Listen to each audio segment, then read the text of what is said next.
rescued. There are 15 people who have reportedly lost their lives. We do not have their identities. We still do not have the confirmation on the identities and the nationality of those who have died in this incident.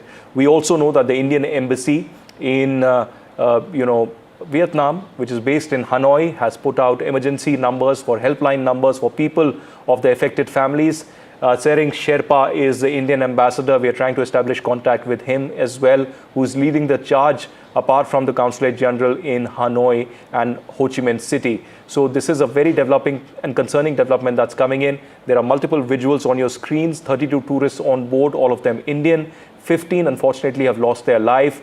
The rescue operations have been underway in the last few hours. Because of heavy winds, this incident has actually taken place. And Rishabh continues to report on this major development as you get the latest here on NDTV. It was a tourist boat mishap that has been reported from Vietnam in a very popular destination called Phu Quoc, which is an island where every year thousands of Indian tourists do go, apart from Hanoi and Ho Chi Minh. Rishabh, anything else that you are picking up as of now? The government seems to be in touch with the authorities, but it does seem that the rescue is not completely over yet. Even though the authorities, that the media in Hanoi has said that the authorities have conducted the rescue operation and all of the dead bodies and the rescued people have been brought ashore and 3 people remain critical.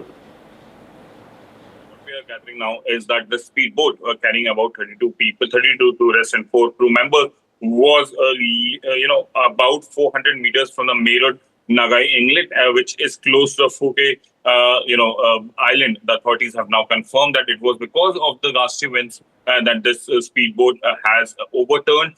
And, by the time the rescuers could reach, because it was about 400 meters in water, so it took a good 3 to 4 minutes for even the lifeguards to reach the location.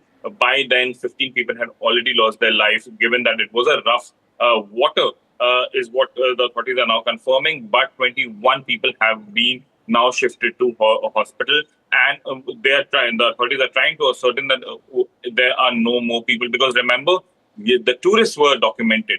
The crew members, 4 of them were documented, but in many a times it happens that you have more people on board than documented. So the lifeguards right now are trying to ensure that in that vicinity there is no one else waiting for help or struggling for life. And as of now, 15 people have lost their life, is what we are given to understand. All 15 were Indian.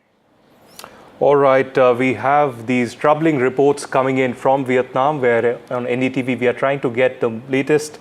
In fact, the Reuters has also confirmed now that at least 15 Indian tourists have died when a boat capsized off Vietnam's southern island of Phu Quoc on Saturday.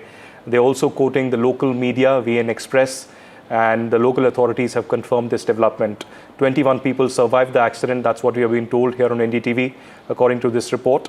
The vessel was carrying 36 people, including 32 Indian tourists, 3 crew members, and 1 attendant as well. Indian Embassy has put out this statement, which we have read out. The helpline numbers will be on your screen shortly, and the exact details are not clear yet.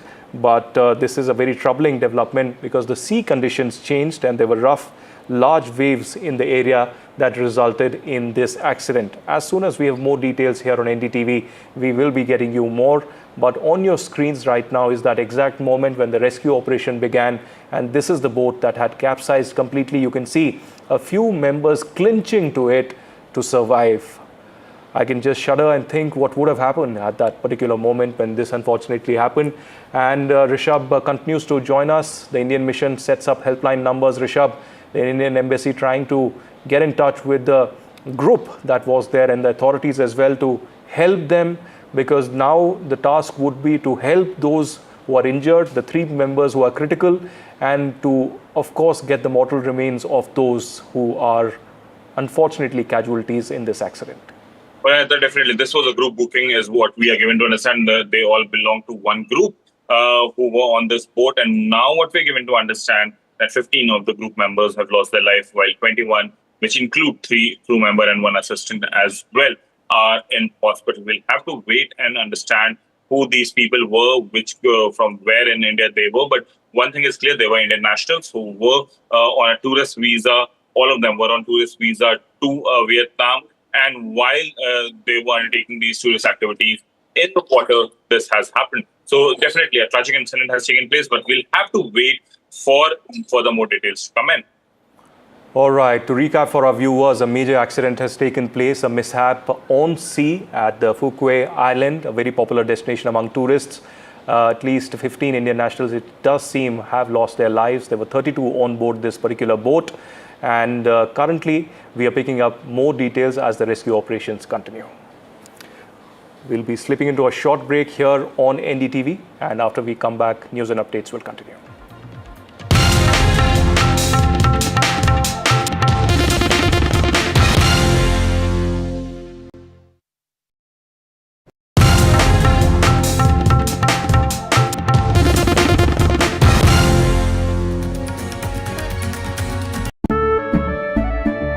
केसरिया से मन जोगी हुआ रे दिल झूमे देखो मतवारा हुआ रे केसरिया से मन जोगी हुआ हर पल मनाओ केसरी त्योहार विमल बोलो जुबान केसरी थोड़े में ज्यादा स्वाद यही तो है इसकी खास बात। वाओ मामा क्या स्वाद है। अरे मेरे राजा मसाला। He has tracked the pulse of power from Washington to Korea. Witnessed history being made in global capitals and conflict zones. This location from Tel Aviv Brought clarity to complex issues of national security and international affairs. Prime Minister Narendra Modi spoke to him at length yesterday. The Ayatollah Khamenei is gone. There has been a missile attack right behind you, and we need to rush into a shelter. Heading there. Will Prime Minister KP Sharma Oli resign? And now, Aditya Raj Kaul, covering international affairs like no one else. Only on NDTV network. The Shiv Sena Shinde faction corporator is seen assaulting a female doctor and nurses at a hospital in Dombivli. The thug you see is Shinde Sena corporator Ramesh Mhatre of Dombivli. Deputy Chief Minister Eknath Shinde, I have a direct question for you tonight. Will your government immediately arrest this rowdy Ramesh Mhatre? We learned that the action has been taken against the thug neta that we see on our screens right now. FIR has been registered against this man. And joining me live from Mumbai is Ramesh Mhatre. क्या आपको जरा भी शर्म नहीं आती है? आपको किसने हक दिया हाथ उठाने का? हमको हक हमारे पार्टी के बालासाहेब ठाकरे ने दिया जहाँ भी अन्याय हो। आप कॉर्पोरेटर हो या गुंडे हो सर? नेशनल टीवी पर हैं आप। क्या आप माफी मांगेंगे कि आप अगर हमारे कारपोरेशन में एक पेशेंट के लिए पेशेंट को इलाज करने के लिए अगर ऐसा हमको करना पड़ता है उसका हमको अफसोस है। इसका मतलब कि आगे जाके भी अगर चाहे तो ऐसे ही करेंगे। क्या आप उनसे माफी मांगेंगे या नहीं मांगेंगे? प्रशिक्षण हम हमारे नहीं मांगेंगे sir. Had it not been for NDTV's coverage, none of this would have happened.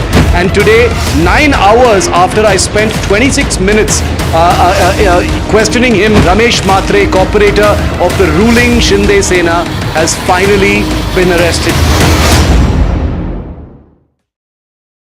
Two nations, one defining vision.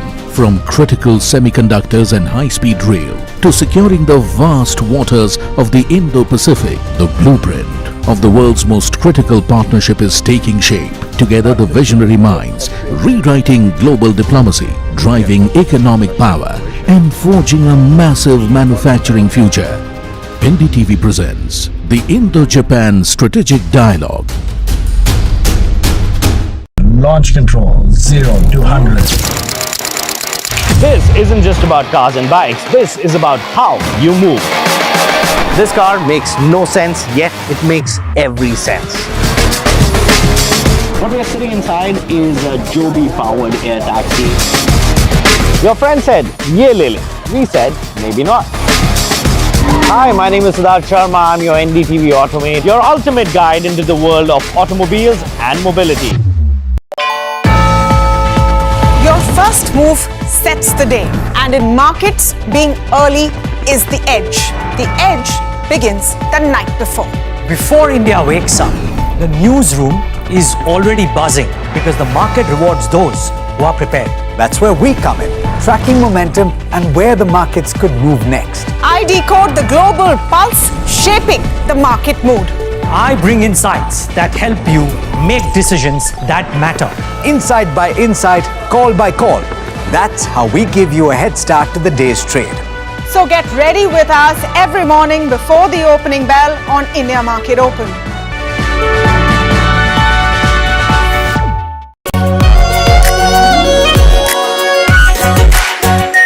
Our pure Shahi Paneer Masala. Delicious, healthy, every day. Two nations, one defining vision. From critical semiconductors and high-speed rail to securing the vast waters of the Indo-Pacific, the blueprint of the world's most critical partnership is taking shape. Together, the visionary minds, rewriting global diplomacy, driving economic power, and forging a massive manufacturing future. NDTV presents the Indo-Japan Strategic Dialogue. When others are warming up, I'm raring to go. The stories that matter, the stories that shape your life. Hello and welcome to watching Prime 5 with me, Raisha Sehgal. What's happening? The show that sets the prime time agenda. We'll be deep diving into this topic to tell you what's at stake. Join me, Raisha Sehgal, on Prime 5 only on NDTV 24/7.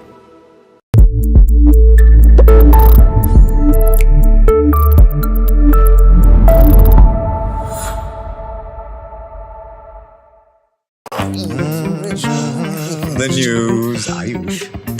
Since when do we do scripts? Fair point. Picture this. The biggest stage. Floodlights. Wow. 4K. The works. Where's the hook? There's going to be celebrities and guaranteed eyeballs. Where's the hook? Think about this. Front page advertisements and hoardings. Bro, where's the hook?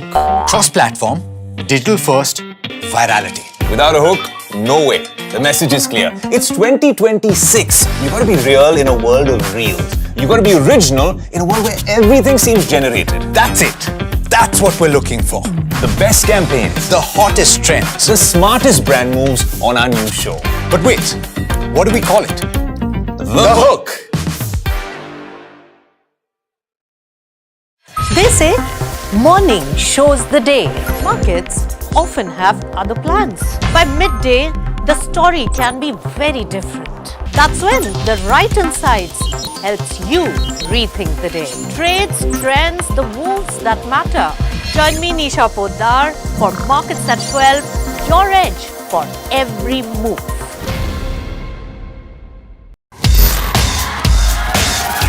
This is the show where we bring you all the hot and happenings from the world of entertainment and lifestyle. Really? Fashion that made you gag. Films that made you fangirl. Art that made it to the gram, and trends that kept us with the program. Hello and welcome to a brand new show. I am your host Mayank Chaudhary and this is Limelight. 5 hours to go for all of DKS's dreams to come true. I'm going to try and get more into the crowds. Here are the pictures, Siddaramaiah. NDTV stands completely engaged with Karnataka. High rate, check the audio. High rate, check the audio. Let's do it. Let's start. Breaking story, we're jumping straight into it. We've got a picture of the letter. What is in your letter? You can never predict what's going to happen in Tamil Nadu politics. 21 days in Kashmir. Unfiltered list of things I saw and observed on the ground. Very special ground report from the line of control. There were some children who've lost.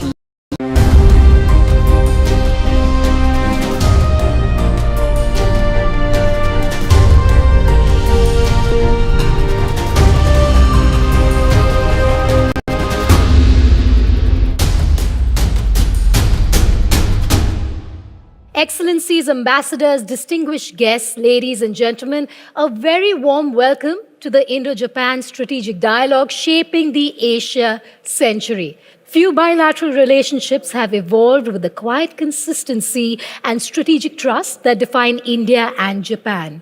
Built on shared democratic values, mutual respect, and a common vision for a free, open, and inclusive Indo-Pacific, this partnership today spans infrastructure, technology, manufacturing, defense, innovation, talent, and increasingly culture. To explore the next chapter of this relationship, we have Rahul Kanwal, CEO and Editor-in-Chief NDTV, for a special fireside conversation with the Honorable Union Minister for Commerce and Industry, Shri Piyush Goyal. Thank you, sir.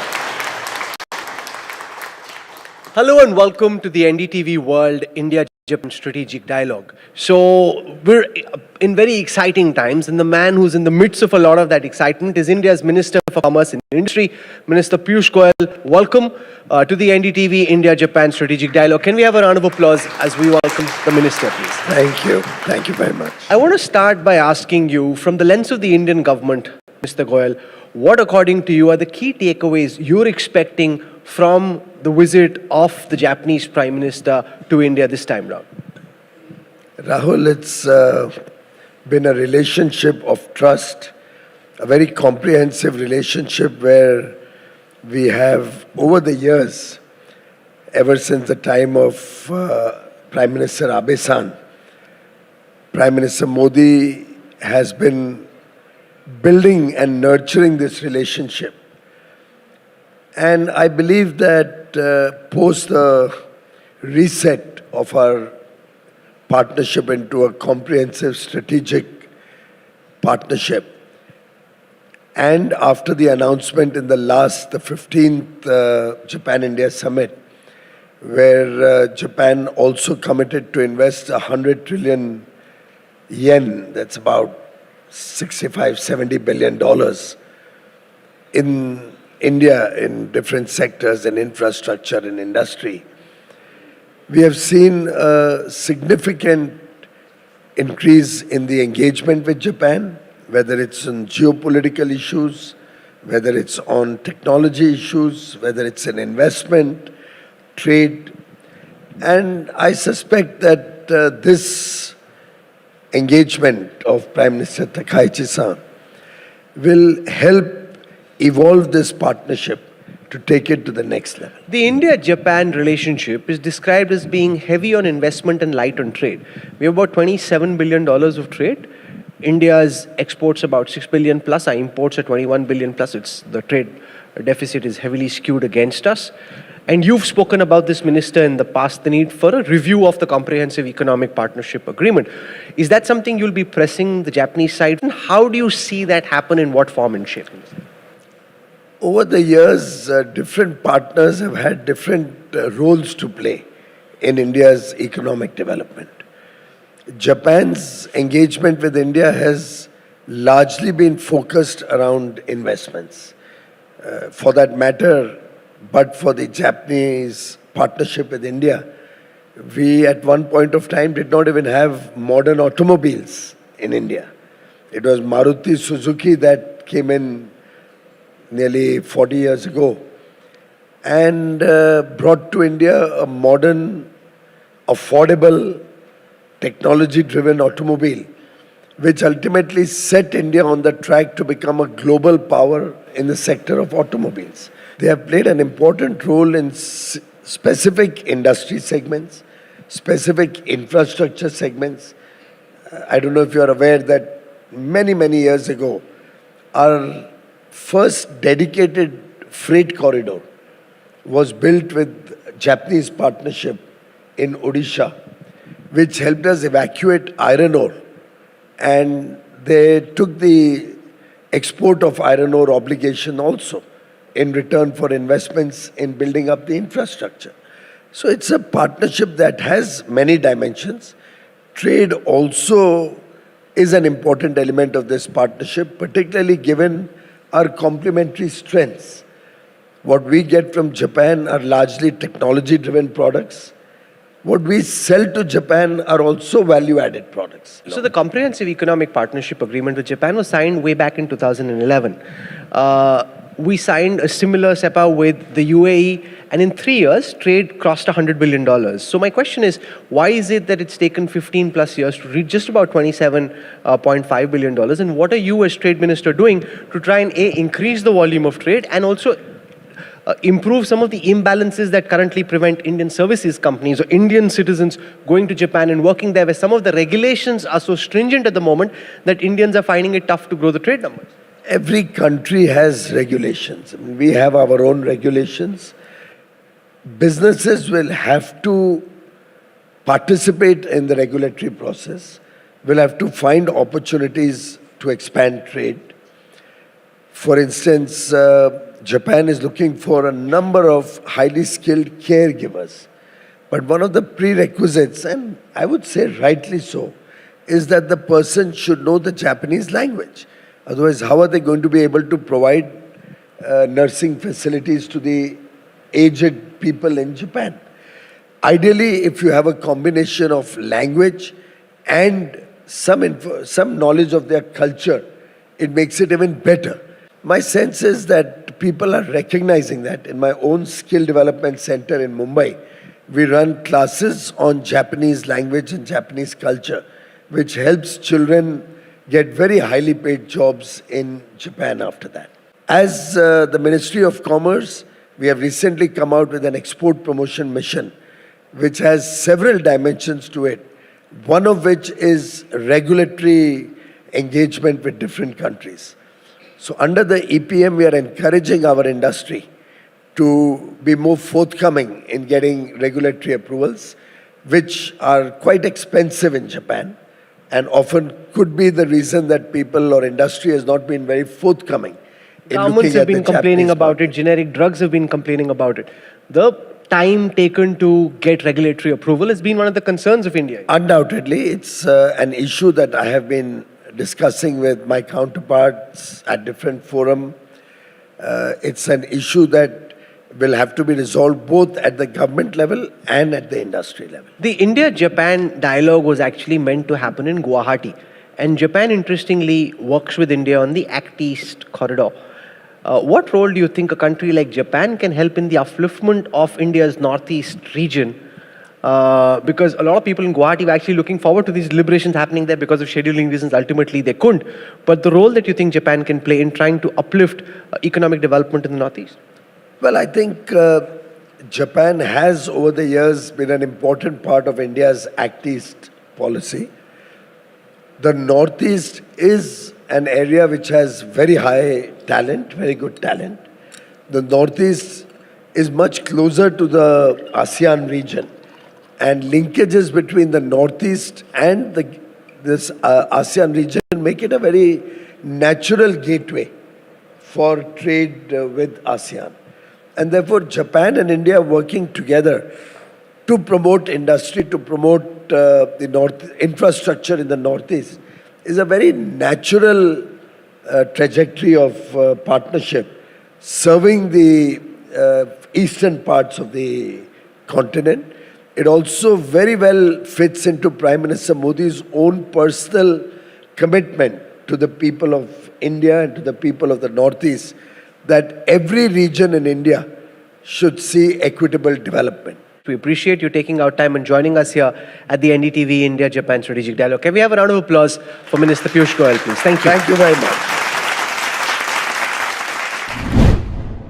Well, throughout the day today, we've explored the many pillars of the India-Japan partnership, from investment and manufacturing to security, as we explore how our two countries can help shape what many are calling the Asian century. For India, JICA is the largest provider of international cooperation. For Japan as well, India is the largest recipient of its international cooperation. We have been working in India over 68 years, and they invest already for more than INR 4.6 trillion. And then we are running a 120 project right now. And a big example for here is Delhi Metro, I think. Yes, we have been working together more than a decade, and Delhi Metro network is already becoming one of the top 10 cities in the world. So, and then JICA is further continuing to expand such important infrastructure network. DMRC is a shining example of Indo-Japanese collaboration. How such a mammoth project could be done timely and in a brownfield area. So that is And I would say that Japanese, in fact, assistance does not come only in terms of financial, but it is more so in terms of building, like project management.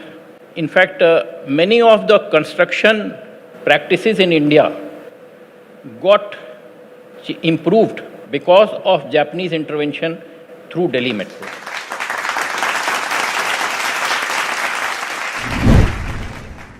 Since the Indo-Pacific has been a main pillar for Japanese foreign policy for many years, and this is not only bilateral relationship between Japan and India, but covers a whole range of area of Indo-Pacific. And so this is a time for India-Japan to collaborate even more in view of a changing and very dramatic, turbulent situation surrounding the world, and China is rising, and Japan and India always share the very important values and share the basic views of international situations. The importance of Indo-Pacific partnership within the context of bilateral relationship is even more important than before. If you look at the first 20 years of the century, 2000 to 2020, the Japanese investment in India, if you take 5-year, half-decadal run rates, it's been coming in at about 8 to 10 billion for every 5 years. Now, that 8 to 10 billion rhythm or cadence, whatever you might want to call it, has now shifted into 25 to 35 billion. So it's gone up 3x. It's a huge shift. Especially if you're associated with the Indo-Japanese space, it's a huge shift which has taken place. So I don't think, my thesis or my sense is I don't think it's about getting more Japanese investment, and that is always welcome. But I think it's more about creating the bandwidth to productively receive and deploy that investment. What has remarkably changed in India in the last 10 years is the speed of implementation, and also very welcome thing for Japanese is the consciousness of quality. Right. And nowhere in the world do you see 34 metro projects and 50 kilometers of road and 200 gigawatts at the lowest cost of renewable energy being deployed. But the other thing, and Digital India, which sort of showed the world that scalability, affordability can be done at speed, it surprised even India and Indian people. The change that you're seeing in condition monitoring of existing assets is a huge opportunity to revitalize the existing infrastructure and at the same time build new infrastructure. I feel like India has been always a priority in the issue in the boardroom of the Japanese companies, but the priority has been changed, I think. So when I see it, when I compare with 10 years ago and now, India used to be one of the options to have the manufacturing hub or the supply chain option, but now it is the priority place to be. Now it is the place to co-create a new product with a quality product. India is now for the Japanese companies to produce a quality product together with the Indian talents. Today, if you look at the Indo-Pacific or generally around the world, things are changing very rapidly. And to some extent, Trump is really, spearheading that change. To my mind, I think the term Indo-Pacific itself is now under question. The concept of Indo-Pacific is likely to change if what Trump called a G2 or a kind of an accommodation or understanding between China and US comes up, then I think all institutions in the Indo-Pacific region are going to change. Of course, China is important, but at the same time, we should not forget one important word of the Prime Minister Shinzo Abe in 2007 in the Indian Parliament. Strong India is the best interest of Japan, he said. A strong Japan is the best interest for India. That's also what he said, but the important thing is strong India. That is the most important part of Quad. Because we can imagine without India, there is no Indo-Pacific, just the Pacific. So that's why he needs to say Indo-Pacific because of India. Quad is not needed if there is no India. India is most important, other three countries, Japan, US, Australia, they can talk easily because they are ally of the United States. But India, newcomer, that's why new concept, Quad, is needed.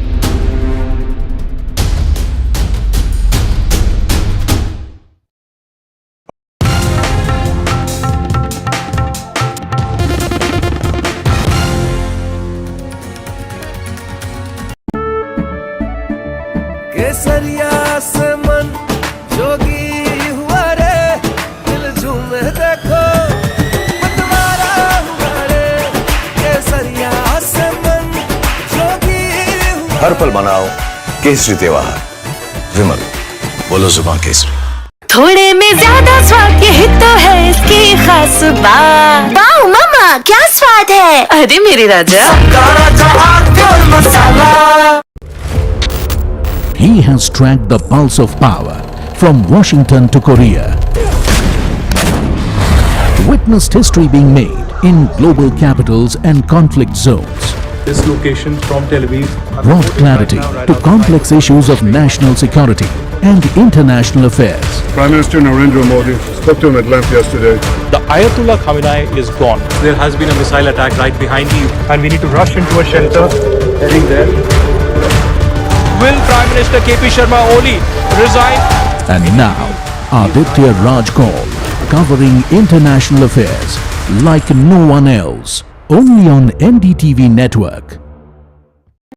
Two nations, one defining vision, from critical semiconductors and high-speed rail to securing the vast waters of the Indo-Pacific. The blueprint of the world's most critical partnership is taking shape. Together, the visionary minds rewriting global diplomacy, driving economic power, and forging a massive manufacturing future. NDTV presents the Indo-Japan Strategic Dialogue.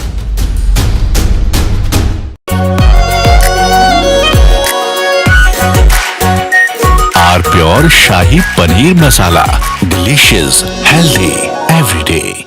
The Shiv Sena Shinde faction corporator is seen assaulting a female doctor and nurses at a hospital in Dombivli. The thug you see is Shinde Sena corporator Ramesh Mhatre of Dombivli. Deputy Chief Minister Eknath Shinde, I have a direct question for you tonight. Will your government immediately arrest this rowdy Ramesh Mhatre?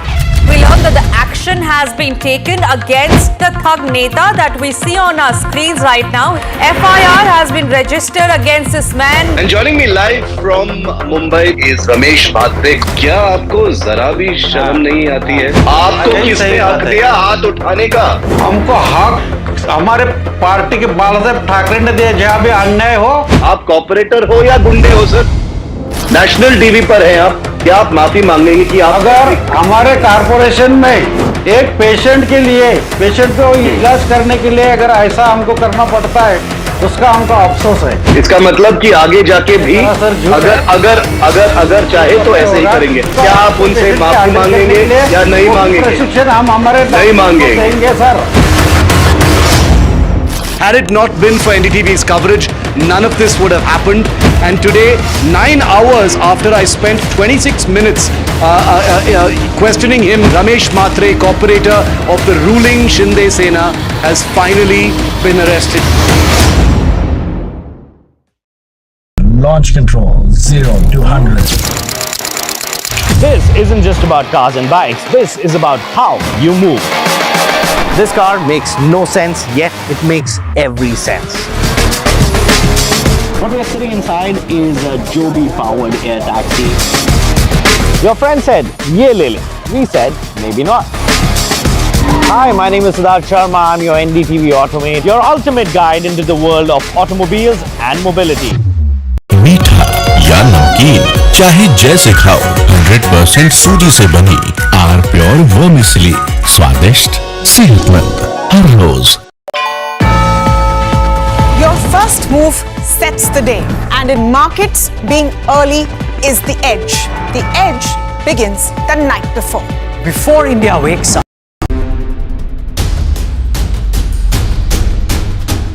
She didn't just learn a new language, she won millions of hearts through it.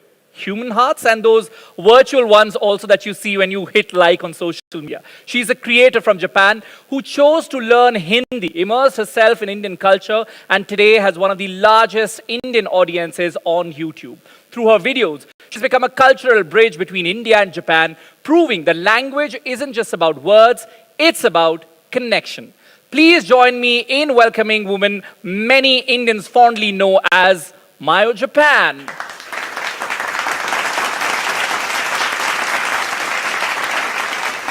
Hello, good morning, very warm welcome. Of course, we wanted to have a musical start. सिंग उठा के तुम भी नाचो बाज जम के ताल ढोल बेटा राजू उड़ के नाचो से भी तेज कोई कर सके जो बेद नाचो अस्तबल में घोड़े जैसे भाग डोर छोड़ नाचो मिट्टी जो रोट मोटा मिर्च खा के ऐसे नाचो हाँ जा छोरे हाँ जा गोरे हाँ जा छोरे नाचो नाचो नाचो नाचो नाचो नाचो वीर नाचो नाचो नाचो नाचो नाचो नाचो नाचो यारा नाचो. I love that. Thanks for giving us such. I tried. Please have a seat. Guys, we want another round of applause. I mean, this is great start for us and बहुत कम ऐसा होता है कि हमारे पास मेहमान आए और इस तरीके से हमें एनर्जी दें, हमें उन्हें एनर्जी देनी पड़ती है. And why I am also switching to Hindi is that she speaks absolutely lovely Hindi. सबसे पहले तो हमारे दर्शकों को आप क्या कहना चाहेंगी मायो?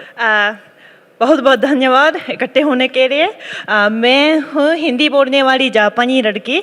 मैंने हिंदी में बीए किया है जापान में ओसाका यूनिवर्सिटी में. और अच्छा थैंक यू. और हाँ, और यूट्यूबर बन गई एंड आज मैं यहाँ बैठी हूँ. So thank you so much. आपकी सीरीज मोशी मोशी मुंबई बहुत कमाल की है. अगर आप में से किसी ने चेक नहीं की तो YouTube पर आप वो जरूर देख सकते हैं. Now, you know, my first question is a little bit obvious. Okay. But I'm really curious to know the answer. Is India your home now? Yes. Is it home? Yes. And can you also share what made it your home? Any moment when you realized, okay, ये मेरा घर है.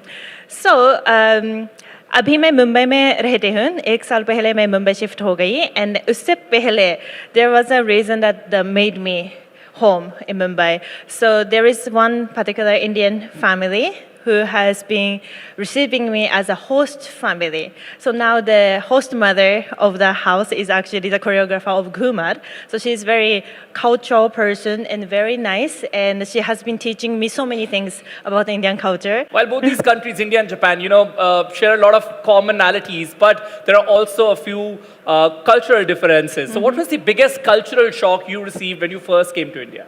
I think people are way more friendly than Japanese people. It's not like Japanese people are not friendly, but it takes a lot of time to get to know each other. First, we are like super polite and then keep distance and they just bow, you know.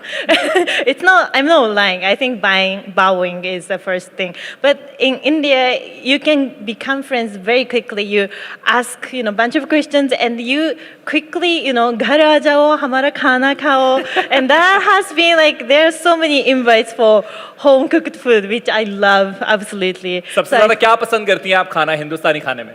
आलू पराठा. उसके आगे हर चीज जो है वो खत्म हो जाती है आलू के पराठे के आगे. But then you also explain, you know, Japan to Indians, and then you also introduce Indian culture to Japanese. Yes. Which job is harder?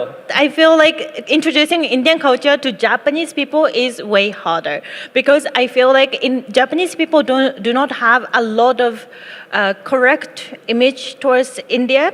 India is so diverse. It's like there is like Delhi is a center, but the Nagaland is, for example, very different. It's totally different vibe, and explaining, like, it's not yet well known about those diversity of India, and it's not easy to explain this to Japanese people. So this is very challenging job, but I love it. If you have to understand a country, of course, you understand it through their food, but also through their language. What were the first few words that you learned? I think I only knew Namaste and maybe Swadesh or Swaraj from history books. Right. Like when I was learning world history, those are the words. What was your gateway to Indian culture? What attracted you to this culture? So my father used to be a Himalayan mountaineer, and he used to come to India very often. Then my father recommended me to study Hindi because it's a very interesting culture, interesting language, interesting country, and पढ़ने के बाद बहुत मतलब मजा आएगा ऐसे. So I did not know much about Indian culture before like deciding to study Hindi, but मुझे लगता है मैंने अच्छा काम किया है हिंदी. बहुत अच्छा काम किया, जोरदार तालियां एक बार मायो के लिए. वही खाने और भाषा के अलावा अगर आप किसी भी कंट्री को, किसी भी देश को समझना चाहते हैं तो मुझे लगता है मूवीज, सिनेमा एक अलग मीडियम है जिससे आप वो नॉलेज ले सकते हैं. You remember the first Hindi film you watched? I think that was Ravan. That was the time that I was studying Hindi in a university, and मेरे जो senior had this, movie watching home party, and I joined. Then I watched Ravan, and I think that after that I watched Om Shanti Om. And yeah, but in Japan, the funny thing is they're more like, since I was a Hindi student, I watched Ravan and Om Shanti Om.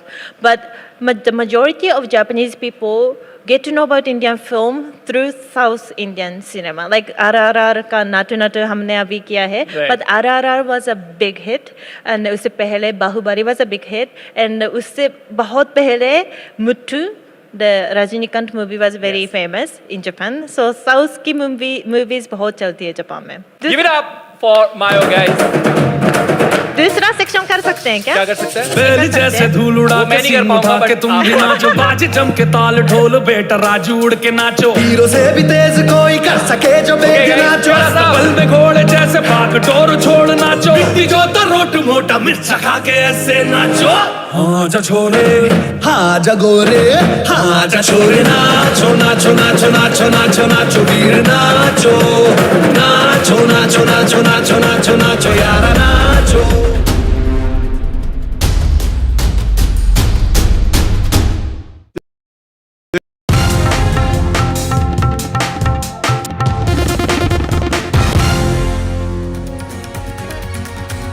थोड़े में ज्यादा स्वाद यही तो है इसकी खास बात. वाओ मामा क्या स्वाद है. अरे मेरे राजा. Buy now, sell immediately. Hold it, boss. Buy now, sell. Hold, buy. Sell immediately.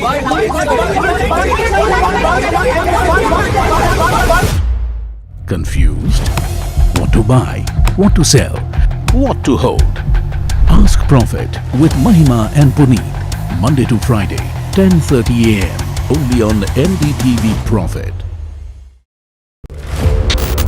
He has tracked the pulse of power from Washington to Korea. Witnessed history being made in global capitals and conflict zones. This location from Tel Aviv Brought clarity to complex issues of national security and international affairs. Prime Minister Narendra Modi spoke to him at length yesterday. The Ayatollah Khamenei is gone. There has been a missile attack right behind you, and we need to rush into a shelter. Heading there. Will Prime Minister KP Sharma Oli resign? And now, Aditya Raj Kaul, covering international affairs like no one else. Only on NDTV network. Two nations, one defining vision. From critical semiconductors and high-speed rail to securing the vast waters of the Indo-Pacific, the blueprint of the world's most critical partnership is taking shape. Together, the visionary minds rewriting global diplomacy, driving economic power, and forging a massive manufacturing future. NDTV presents the Indo-Japan Strategic Dialogue.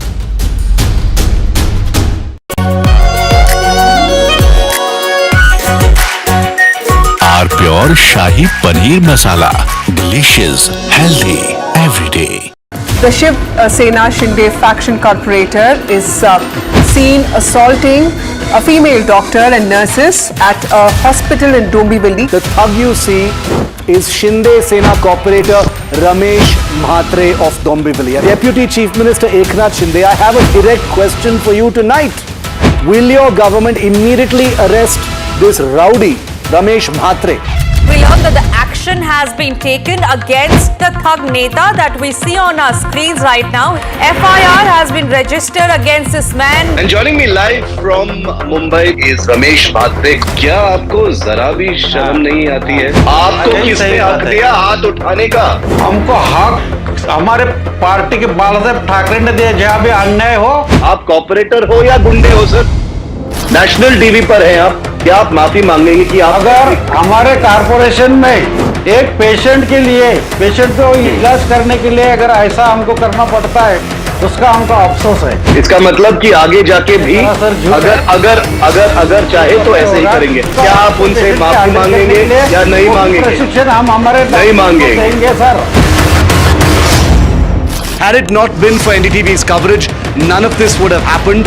And today, 9 hours after I spent 26 minutes questioning him, Ramesh Mhatre, corporator of the ruling Shinde Sena, has finally been arrested. Launch control 0 to 100. This isn't just about cars and bikes. This is about how you move. This car makes no sense, yet it makes every sense.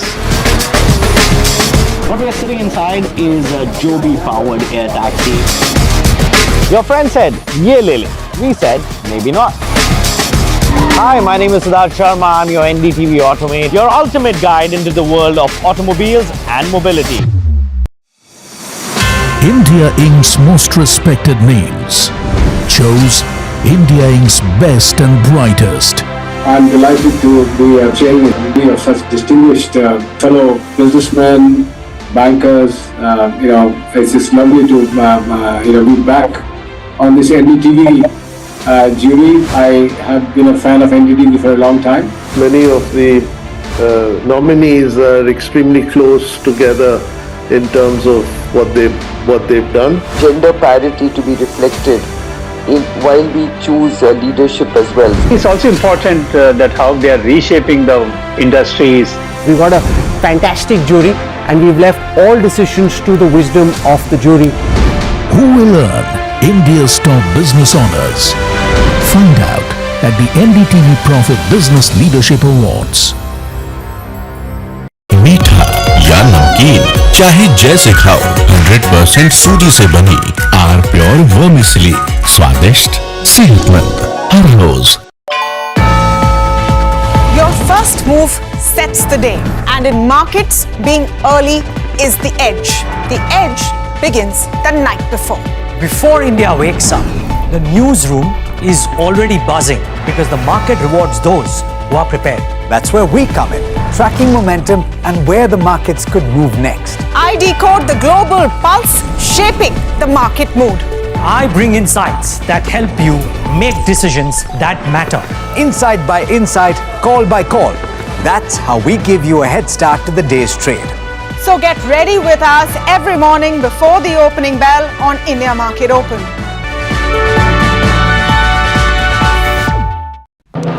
When others are warming up, I'm raring to go.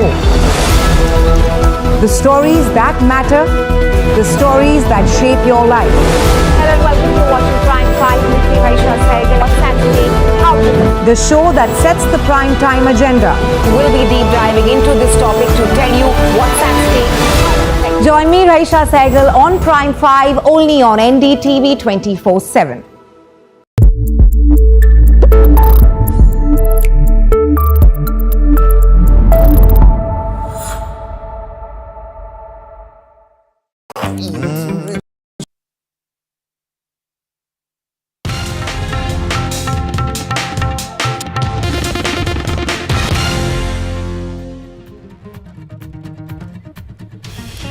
Good evening, hello and welcome. You're watching NDTV 24/7. I'm Anusha Sonia. Quick check of the headlines first.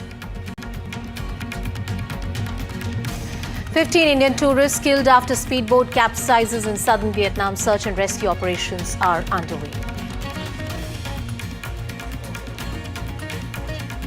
9-member committee formed to examine draft Uniform Civil Code, West Bengal 2026. Committee tasked with reviewing provisions of the proposed bill.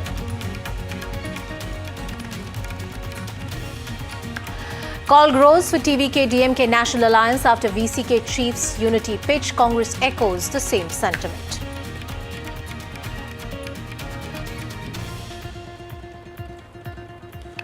Prime Minister Modi's big diaspora connect in New Zealand. Prime Minister hailed India-New Zealand ties as well as Kiwi Indian community's contribution in global economy.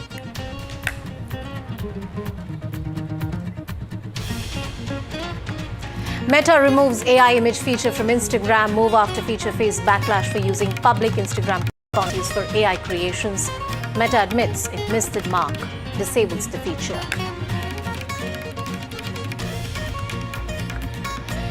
Iran war continues to escalate. Trump says he will destroy Iran, says 1,000 missiles are locked and loaded and aimed at the country if they try to assassinate Trump. Iran hits back, says have no faith in US. Iran warns any violation of the MOU will have consequences.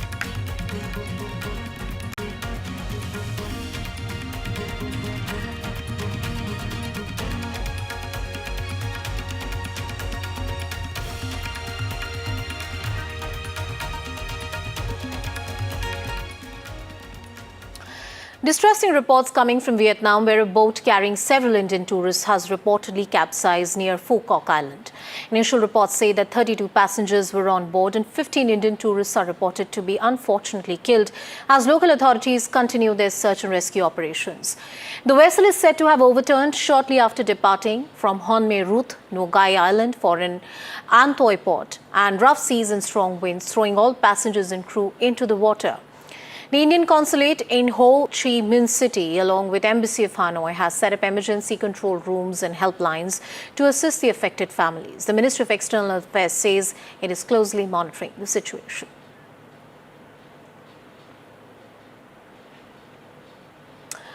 All right, joining us on the broadcast is Mr. Harpreet Singh. He is a local there in Vietnam. He's a resident of Phu Quoc. I also have An Thoi Port, who is was a Vietnamese journalist joining us on the broadcast. A warm welcome to all of you. A very unfortunate tragedy. Let me first cut across to Harpreet and get in a word from him. Harpreet, just tell us the first person account. What have you heard so far? The rescue and relief operations, and such instances in Vietnam are not something that are reported very often. The authorities are careful. What is your sense? What did you hear? Hello, my name is An Thoi Port. I am a restaurant. Here is land for 32 Bhartiya. Hello. All right, I'll just cut across back to Harpreet in just a moment. Let me check that audio once again. Harpreet, आपको मेरी आवाज आ रही है? क्या आप मुझे सुन सकते हैं? बहुत ज़्यादा है. All right, we'll just try and connect with you in just a bit. I'm joined by An Thoi Port, who's a Vietnamese journalist. Thank you, An, for joining us on the broadcast. Tell us how all of this unfortunate tragedy actually unfolded. What are you hearing from the authorities, and the details that you're picking up? So what I heard from the authorities so far, 36 people are reportedly on the board, and from what I know, 32 people on the board are Indian, and from the news, 21 people has been rescued so far, and 15 people are reported to be still in the sea, and another information that the reason behind the tragic incident is because of the big wave. The authority have yet to disclose the information behind the official information behind the incident yet, but from the local and from the police and from the local police, it was because of big wave and instability on the sea. The instability in the sea is responsible for it, you're pointing out. And you rightly said, and that, such instances are not very common. The authorities take utmost caution. Vietnam is a very popular tourist destination with Indians. Any special word coming in from the Ministry of Tourism? And could you tell us a bit about this area, this topography, where this accident really happened? The accident happened in An Thoi area, in An Thoi area. It's near the Hon May Street. It's near the Hon May Island, and normally it's a very beautiful island that many tourists and many tourist company would take the tourists there for tourists there to visit the beach over there and visit the beach over there and enjoy the sea over there. And it was in the north of Phu Quoc, and at this moment the sea over there experienced instability. So I'm still in contact with the local company to discover about the reason why they still take the tourism over this area, but the company haven't replied to me yet. And but the locals say that in this season of Phu Quoc, the sea over there was experiencing instability. Yeah, as you pointed out that this is a popular tourist destination, one of the places that a lot of tourists from across the world visit in the country of Vietnam. After the accident, is the spot closed right now for tourists? Was there any kind of warning from the authorities that the tide could be high or it could be dangerous? Was there a warning in place beforehand? So the government hasn't issued the warning yet, as they are rushing to rescue the remaining, and have yet to count the total number of people affected in the incident. But from the local, it is not a good time to visit that beach at the moment. And it is not a good time to visit the beach at the moment, and you should pay full attention on the boat, and you should pay full attention on the boat, the security, and the company, and the legal liability of the company. And going forward, as far as the rescue and relief operations are concerned, I shudder to ask this question, but is the casualty number expected to go high, or all the bodies have been recovered? So at the moment, 16 people have reportedly recovered, and 9 more people are under monitoring and under monitor. The rescue team is still searching for the remaining people in the sea. All right, and thank you so much for getting us all those details. Let me quickly check if Harpreet has joined us back on the broadcast. I believe there's a bad connection there. We'll try and connect with Harpreet and get you more voices, the locals, and what they're saying. But this is an unfortunate tragedy that unfolded in Vietnam. The authorities have expressed their condolences. You can see the numbers on your screen right now. The Consulate General of India, because there are Indians who lost their life in this very unfortunate accident. Harpreet Singh joining us on the broadcast. Harpreet, उम्मीद करती हूँ आपको मेरी आवाज़ आ रही है. बताइए, आसपास आप वहीं उसी इलाके में रहते हैं. पहली चीज़ तो वहाँ पर वियतनाम में इस तरह की घटनाएं साधारण तो नहीं है, मगर क्या अथॉरिटीज़ की तरफ से किसी तरीके की वार्निंग जारी की गई थी? लोगों को पहले से बताया गया था कि ऐसा कुछ हो सकता है? नहीं मैम, यहाँ पहले तो कभी नहीं हुआ. आज वियतनाम में फू क्वोक में करीब 10:30-11 बजे के करीब एक 32 भारतीय थे, उसमें बोट में रवाना हुए थे घूमने के लिए, और अचानक पहले तो सनसेट सही था, मौसम अच्छा था, और उसके बाद अचानक से मौसम खराब हो गया. उसकी वजह से जो बोट है वो हिलने जुलने लगी. अचानक से बोट पलट गई, जिसमें से 32 भारतीय थे, जिसमें और 4 क्रूज मेंबर थे, और उसमें से 15 भारतीयों की मौत हुई है, और क्रूज मेंबर ने भी बचाने की बहुत कोशिश की उसमें से. जी मैम. जी, वहाँ पर अथॉरिटीज़ की तरफ से क्या है? क्या उस पूरे इलाके को बंद कर दिया गया है? किस तरह के रेस्क्यू रिलीफ ऑपरेशंस होते हैं? और हरप्रीत, वहाँ पर बहुत सारे इंडियंस आते हैं, काफ़ी एक पॉपुलर टूरिस्ट डेस्टिनेशन है, स्पॉट है, तो क्या अभी भी वहाँ लोग आ रहे हैं कि बंद कर दिया गया है? नहीं मैम, अभी के लिए तो बंद किया हुआ है, क्योंकि जो ये हादसा हुआ है उसको मद्देनजर अभी के लिए बंद किया है. जी. हाँ जी. जो रेस्क्यू वो सुबह से ही चालू थे, जिसमें सारे मिले हैं. कोई उसमें CPR दे रहा है, कोई हेल्प कर रहा है, सब वियतनाम वाले हेल्प कर रहे हैं यहाँ पे. जी, आप कितने समय से वियतनाम में रह रहे हैं, और ऐसी घटनाएं या ऐसे इंसिडेंट्स क्या वहाँ पर पहले भी हुए हैं? क्योंकि प्रेस और मीडिया में वियतनाम की जितनी भी इमेज है, जो भी हमने इतने सालों में देखा है, जितने भी लोग गए वहाँ पर, सबका कहना है कि टूरिस्ट के लिए वहाँ पर बहुत अच्छी फैसिलिटीज़ हैं. It's a great country to travel. जी मैम, मैं यहाँ पे बहुत अच्छी फैसिलिटी है. मेरे को यहाँ पे 1 साल हो गया पूरा आज, और यहाँ से आज से पहले कभी ऐसा कुछ नहीं हुआ यहाँ पे। जी मैम, ये सिर्फ मौसम खराब होने की वजह से ऐसा हो गया। जी जी, बहुत बहुत शुक्रिया हरप्रीत हमारे साथ जुड़ने के लिए, हमें जानकारी देने के लिए। Thank you so much. That was Harpreet, a local resident there, and also joined us on the broadcast, the local journalist there, who was giving us a perspective of how this unfortunate tragedy unfolded. It was bad weather apparently that led to this unfortunate incident. Moving on.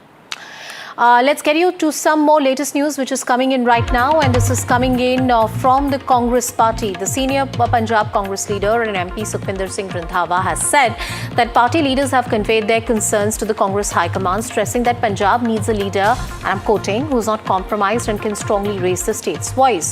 He added that while their views have been placed before the leadership, the final decision on the issue will be taken by the High Command. So this is the churning within the Congress which is happening right now. Janendra Kumar joining us live from the national capital. Janendra, give us a perspective. What exactly is the party trying to communicate within internally? What is this churn really about? So basically, on 1st of July, Congress Party announced that Raja Vading will continue as state president of Punjab Congress, and but the Channi group was demanding a change and removal of Raja Vading. So after the announcement, Charanjit Singh Channi and his group sent angry messages to Congress High Command, and again demanded to review the decision. After that, Bhupesh Baghel, who is the in charge of Punjab Congress, was sent to Chandigarh to meet leaders and to find a solution. But first of all, Channi group boycotted Bhupesh Baghel, and none of the leaders from Channi group, including and also Charanjit Singh Channi, did not meet Bhupesh Baghel. But lastly, before leaving for Raipur, Bhupesh Baghel finally met Charanjit Singh Channi at the residence of Congress MLA Rana Gurjeet. And in that meeting, many leaders were present. Around 80 to 90 leaders were present. 12 MLAs and around 80 to 82 candidates of Congress party were present in that meeting. And in that meeting, again, Channi group reiterated the demand of removal of Raja Vading from Congress state president post. Bhupesh Baghel assured these leaders that he will convey their sentiments to Congress High Command, and now it is to be seen that what Congress High Command decides. But after Baghel left from Chandigarh, a new war of words have started. Randhawa called Raja Vading compromised, and in reply, Raja Vading have also asked that who is compromised. Everybody knows. So the conflict is escalating, and it is to be seen how Congress leadership intervenes in this conflict. All right, Janendra, thank you so much for putting all of that into perspective. We'll keep coming back to you for more.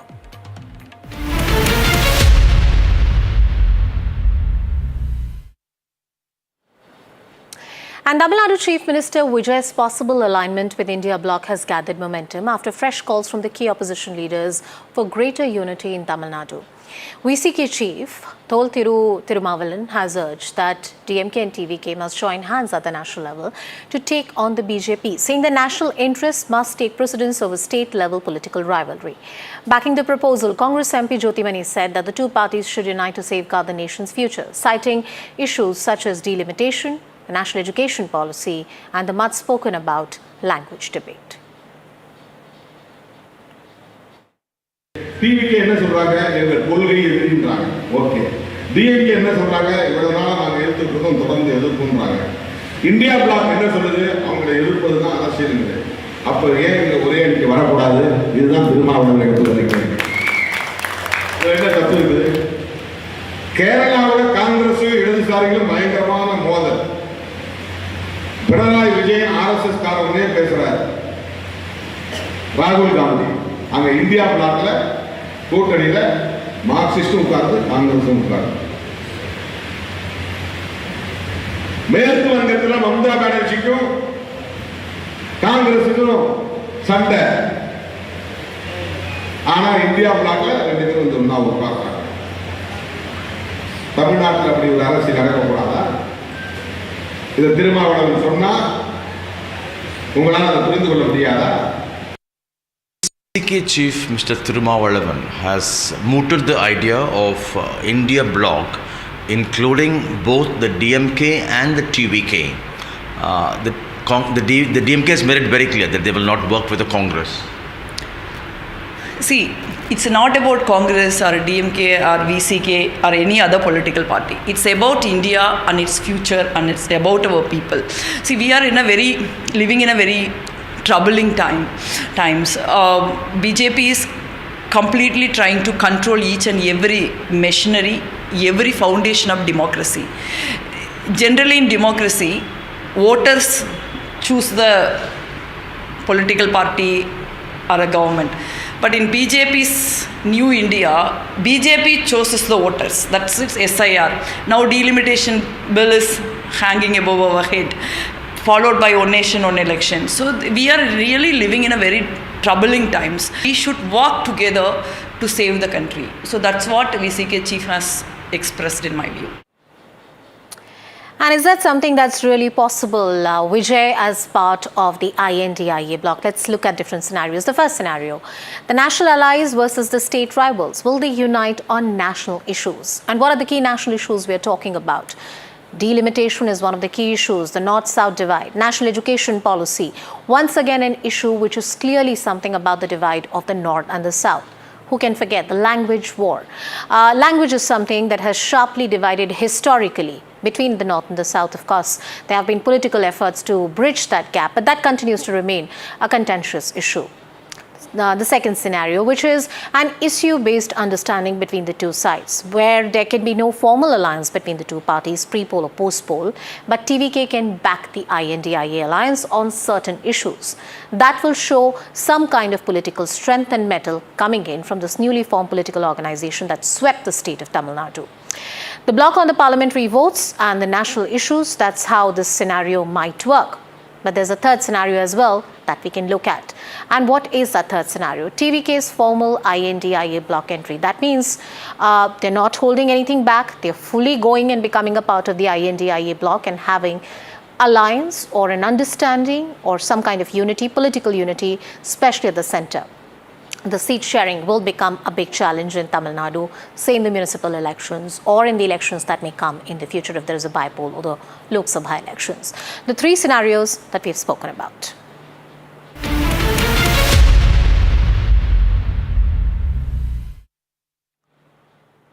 And 9 months after the Karur stampede tragedy, the political battle over accountability has flared once again. Tamil Nadu CM visited Karur and met the families of the victims. The Chief Minister was seen getting emotional as he handed over government job appointment orders to the families. But the emotional outreach quickly turned into a political face-off. CM Vijay blamed the DMK government and police for the tragedy. DMK hit back, accusing Vijay of using the visit for upcoming by-polls. The party had earlier questioned the timing of the job offers for the victims' families, claiming it could influence the witnesses. The Congress has hit back, urging DMK to rise above petty politics. They have all the rights to cancel the meeting. எங்ககிட்ட கேட்கணும்லாம் ஒன்றும் அவசியமே கிடையாது. ஆனால் அதையெல்லாம் எதுவுமே செய்யாமல் அந்த ஹைவேல இருந்து அந்த ஸ்பாட்டுக்கு போலீஸே எங்களை உள்ள கூட்டிட்டு வந்து விட்டு அந்த நாடகம்லாம் இருக்கு பாருங்க. நம்பிட்டேங்க, முழுசாக நம்பிட்டேன். அன்னைக்கு இருந்த அந்த கரூர் போலீஸ் பேசும்போது தேங்க்ஸ்லாம் சொன்னேன் அவங்களுக்கு. எனக்கு தெரியாது இப்படி ஒரு நாடகம் நடக்கும். இதுக்கெல்லாம் யார் காரணம்? இதெல்லாம் யார் சொல்லி செஞ்சது? இப்படி பண்ணுங்க, அப்படி பண்ணுங்க, சப்போஸ் அப்படி நடந்தா இப்படி பண்ணுங்க, சப்போஸ் இப்படி நடந்தா இந்த மாதிரி இன்ஸ்ட்ரக்ஷன்ஸ்லாம் கொடுத்து அந்த ப்ரெஷர் போடுறது யாரு? எல்லாருமே அவங்களுக்கு இருக்கக்கூடிய ரெஸ்பான்சிபிலிட்டின்னு ஒன்று இருக்கு, அதை புரிந்து கொள்ள வேண்டும். நான் அதை பற்றி அதிகமாக சொல்ல விரும்பல, ஏன்னா விசாரணையில் இருக்கக்கூடிய ஒரு விஷயம். அதை பற்றி நான் அட்லீஸ்ட் நானாவது ரெஸ்பான்சிபிளாக அது பேசாமல் இருக்கிறது சரியா இருக்கும்னு நினைக்கிறேன். ஆனால் அந்த நேரத்தில் கூட மக்களோடு நின்றவர்கள் யார், மக்களுக்கு உதவி செய்தவர்கள் யார், மக்களை தவிக்க விட்டுவிட்டு அங்கிருந்து ஓடி போனவர்கள் யாருன்னு மக்களுக்கு நல்லா தெரியும். He did not go there to sympathize with the people who had lost their lives, family of the member who have lost their lives. He has gone for electoral campaign. He went to Tiruchi Everybody thought that since the Trichy people had voted for him and elected him, he is going to thank the people. But he did not thank the people. How will a candidate who had won in a constituency thank the people? They will get into a jeep, go through the streets of that constituency and thank the people. But he did not enter into the constituency at all. But he said that I am going to thank the people of Trichy constituency, one of the Trichy constituencies which had elected him. He was campaigning for a by-election. The same thing he has done in Karur.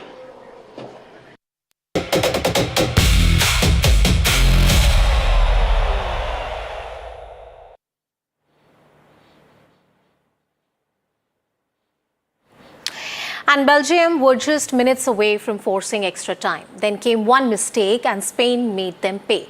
Mikel Merino capitalized on a costly error from substitute goalkeeper Senne Lemens to fire La Roja into the FIFA World Cup semi-finals, where France now await. For Belgium, it was a heartbreaking end, and perhaps the final chapter of their golden generation.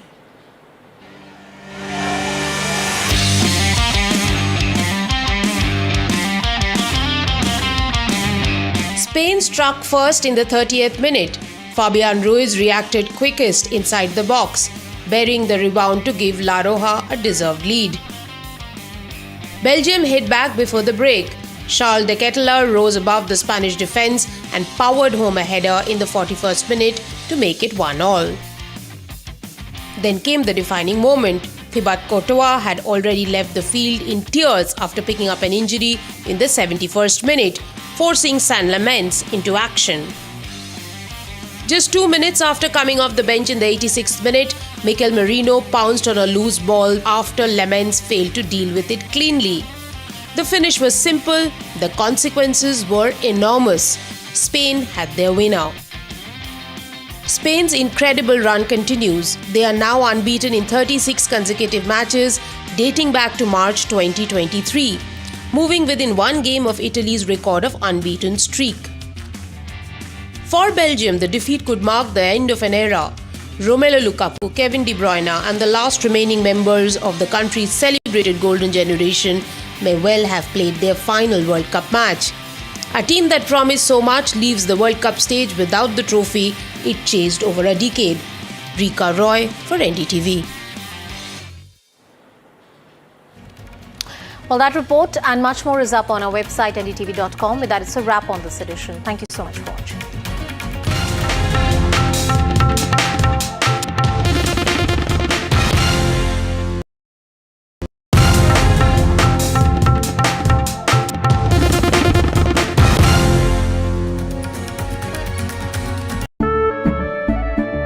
केसरिया से मन जोगी हुआ रे दिल झूमे देखो मतवारा हुआ रे केसरिया से मन जोगी हुआ हर पल मनाओ केसरी त्योहार विमल बोलो जुबान केसरी We are over, Jimmy. Hey life में स्क्रैचेस तो आएंगे गाड़ी के स्क्रैचेस को तो कॉस्मो पीपीएफ संभाल लेगा आप अपना देख लो थोड़े में ज्यादा स्वाद यही तो है इसकी खास बात वाओ मामा क्या स्वाद है अरे मेरे राजा मसाला Buy now, sell immediately. Hold it, boss. Buy now, sell. Hold, buy. Sell immediately.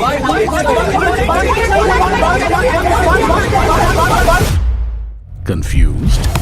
What to buy? What to sell? What to hold? Ask Profit with Mahima and Puneet. Monday to Friday, 10:30 a.m. Only on NDTV Profit. He has tracked the pulse of power from Washington to Korea. Witnessed history being made in global capitals and conflict zones. This location from Tel Aviv Brought clarity to complex issues of national security and international affairs. Prime Minister Narendra Modi spoke to him at length yesterday.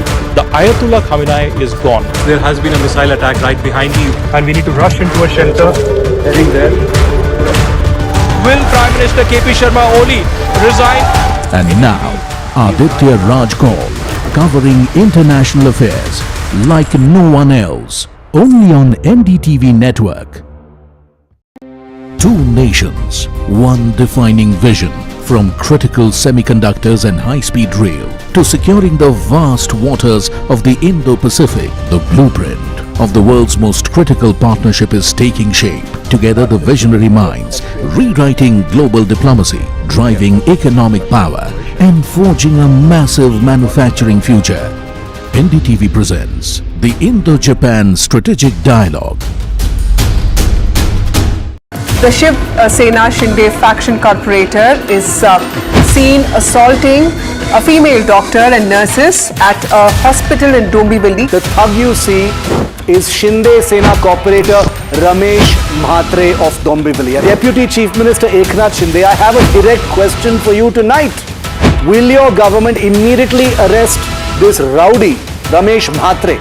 We learned that the action has been taken against the thug neta that we see on our screens right now. FIR has been registered against this man. And joining me live from Mumbai is Ramesh Mhatre. क्या आपको जरा भी शर्म नहीं आती है? आपको किसने हक दिया हाथ उठाने का? हमको हक हमारे पार्टी के बालासाहेब ठाकरे ने दिया जहाँ भी अन्याय हो। आप कॉर्पोरेटर हो या गुंडे हो सर? नेशनल टीवी पर हैं आप। क्या आप माफी मांगेंगे कि आप अगर हमारे कारपोरेशन में एक पेशेंट के लिए पेशेंट को इलाज करने के लिए अगर ऐसा हमको करना पड़ता है उसका हमको अफसोस है। इसका मतलब कि आगे जाके भी अगर चाहे तो ऐसे ही करेंगे। क्या आप उनसे माफी मांगेंगे या नहीं मांगेंगे? प्रशिक्षण हम हमारे नहीं मांगेंगे sir. Had it not been for NDTV's coverage, none of this would have happened. And today, 9 hours after I spent 26 minutes questioning him, Ramesh Mhatre, corporator of the ruling Shinde Sena, has finally been arrested.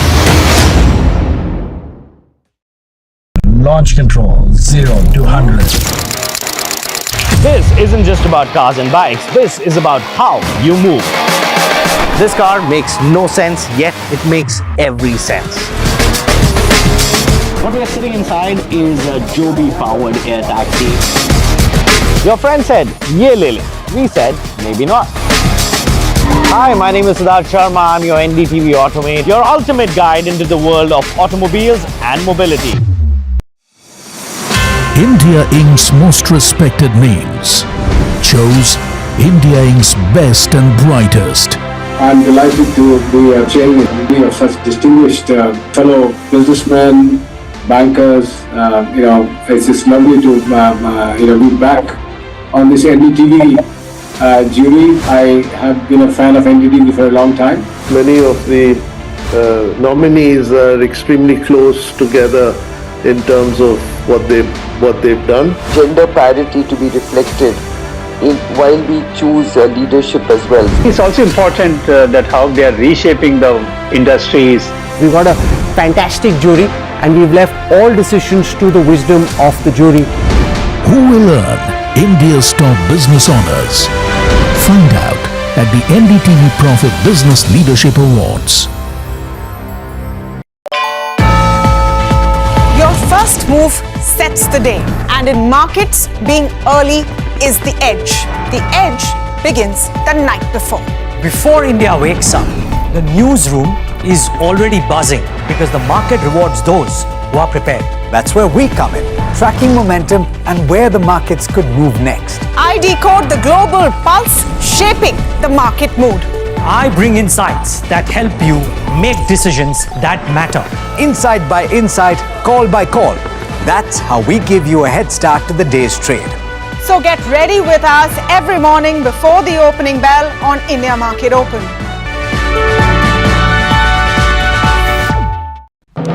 When others are warming up, I'm raring to go.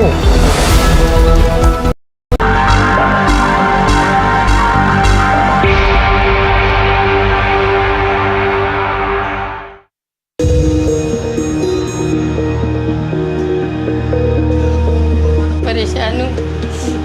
ये जुटानी है, जैया भी पाड़ती है, मैं भी पाड़ती हूँ, सभी पाड़ते हैं। अब बच्चे को परेशान 4-5 दिन काम पे गए, 2 महीने हो गया, अभी 8 तारीख।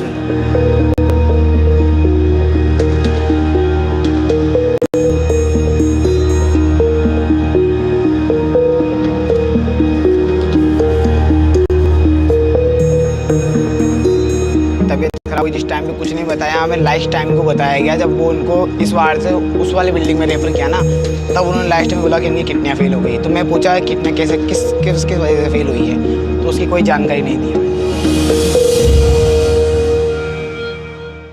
Before the first cry of a newborn, there's hope. It's the promise of a new beginning. But for several families across Rajasthan, what should have been an occasion for celebration turned into tragedy. From Kota to Bikaner to Jodhpur, several of these women came to these hospitals to deliver their babies, but ended up falling critically ill, and some of them never even made it back home alive. Now NDTV traced each and every affected family and also visited multiple hospital wards to investigate what transpired into this tragedy.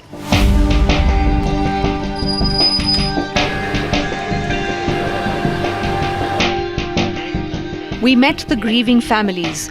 We spoke to senior doctors, hospital administrators, and government officials.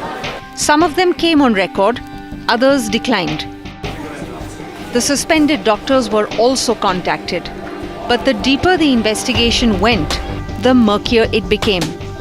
Families say they still haven't received complete medical records.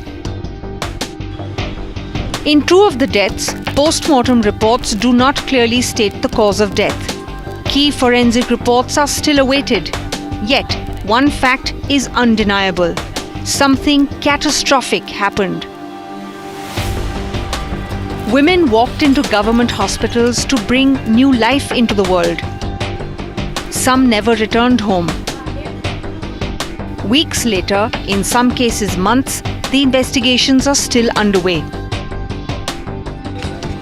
The government has not yet given a definitive answer on what caused these tragedies or who will be held accountable.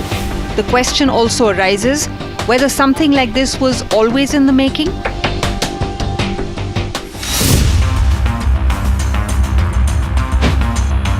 5 women walked into these government hospitals hoping to return home with their babies. None of them did. One of them was just 5 months pregnant. She needed stitches to save her pregnancy, but instead lost her life. Payal was the first to die. Hours after giving birth, her condition suddenly worsened. Then came Jyoti, then Pinky, then Priya. 5 women, 5 families shattered. Families that blame doctors and a healthcare system they say failed them. Officials insist only 3 of the 5 deaths were linked by similar complications leading up to the renal failure stage, part of the same cluster. But the tragedy did not end there. Several other women suffered similar complications. They survived, but many are still undergoing repeated dialysis instead of caring for their newborns. No one seems to have a clear answer yet. मैं यहाँ से जब उसको लेके गया तो वहाँ पे डॉक्टर ने बोला था कि बच्चे के मुंह में पानी चल गया और उस वजह से उन्होंने बोला कि इमरजेंसी में डिलीवरी करनी पड़ेगी। मैं 5 तारीख को मॉर्निंग को 4 साढ़े 4 बजे के आसपास उसकी तबीयत एकदम डाउन होने लग गई, बीपी एकदम लो हो गया और घबराहट से होने लग गई। पंखा हमने सारे पंखे सब वहाँ पे लगा दिए। डॉक्टर को कंपाउंडर को बोला तो उन्होंने बोला वेट करते करते सुबह 6 साढ़े 6 बजे डॉक्टर आया वहाँ पे। उन्होंने डायरेक्ट में बोला कि नीचे आईसीयू में शिफ्ट करना पड़ेगा। फिर आईसीयू में शिफ्ट किया हमने उसको। उसकी ब्लीडिंग रुकी नहीं लगातार तक। तो उसके दूसरे दिन तो उन्होंने मृत्यु घोषित ही कर दिया उसको सुबह मॉर्निंग 10 बजे 7 तारीख को। और लास्ट में आगे बताते हैं हमें कि किडनी फेल हो रही है इनकी। ये हॉस्पिटल की लापरवाही है, पक्का हॉस्पिटल प्रशासन की लापरवाही है। आने के बाद फिर वो बाहर बैठा रहा मैं। मेरी मम्मी ने कहा कि भाई बहू ख़त्म है।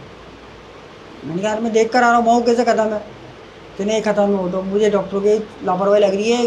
अब ना तो बच्चे के लिए कुछ है ना मेरे लिए कुछ है। 3 महीने से घर बैठा हूँ, मकान किराया का मेरे पास, नौकरी करता हूँ 3 साढ़े 3 हज़ार रुपये महीने की मजदूरी टाइप। अब यहाँ के जितने भी कर्मचारी थे वो संतुलन दे रहे हैं मेरे को, हाँ करेंगे। कब करेंगे? मैं मर जाऊँगा या मेरा बच्चा मर जाएगा जब करेंगे। हमारा तो इंसान गया है, इसमें दोषी कौन है? या कोई दवा कंपनी है, या कोई डॉक्टर्स हैं, या कोई सरकार है, या कोई इसको कंपनी से कोई पैसा खा के इसको चला रहे हैं सरकारी। इसमें कौन है इसके जिम्मेदार? उस पर कोई कार्रवाई नहीं है। दोषी हमारा इंसान गए तो उसको 200 तो मर्डर है। मेरे दो जनों का मर्डर हुआ है मैम। मेरा हाई रिस्क प्रेगनेंसी था ये? नहीं मैम, बिल्कुल जितनी भी नॉर्मल जांचें थी सब नॉर्मल थी। शुरू से लेकर एंड तक हमने ट्रीटमेंट बराबर जांचें कराई है। जब हम यहाँ आए थे बिल्कुल नॉर्मल थी। शाम को 4:30 बजे करीब डिलीवरी हुई थी। डिलीवरी के बाद ये बिल्कुल नॉर्मल निकली थी, फिर ब्लीडिंग हो गई। तो स्टाफ ने ध्यान नहीं दिया, मम्मी ने फिर देखा, फिर इसको लेके आनंद फानंद में सुबह वहाँ लेकर गए ऑपरेशन थिएटर में। 4 दिन तक समथिंग ये वेंटिलेटर पे रही। किडनी का? हाँ, हमें भी नेक्स्ट डे न्यूज़ से ही पता लगा कि इनकी किडनियाँ फेल हो चुकी सबकी। सब छूट गया। टैक्सी चलाता था, मेरे पास गाड़ी थी खुद की, वो बेच दी मैंने उसी टाइम। तब से 2 महीने से इन्हीं के साथ हूँ। हर तीसरे दिन तो डायलिसिस होती है। कितनी बार डायलिसिस हो चुकी है मैम? 24-25 तो हो ही होंगी। Sources have alleged that there were issues with monitoring the urine output of the new mothers after delivery, a critical parameter that they stated was not tracked adequately in some cases at the Kota Medical College Hospital. It was flagged that there was poor tracking of blood pressure levels, ECG functions, hydration, liver and kidney function tests. Recommendations have also been made for better infection control mechanisms. The emergency operation theatre, where 6 of the deliveries took place, has now been shut and is being renovated. The labour room had a seepage. However, officials say bacteriological cultures from the OT showed no signs of contamination. In the aftermath of the Kota maternal deaths, drug controller officials also found that some oxytocin vials contained water instead of the drug. However, NDTV has come to know that doctors and investigators now believe oxytocin is unlikely to have directly been the cause of these deaths. Attention has shifted to other possible factors for the deaths.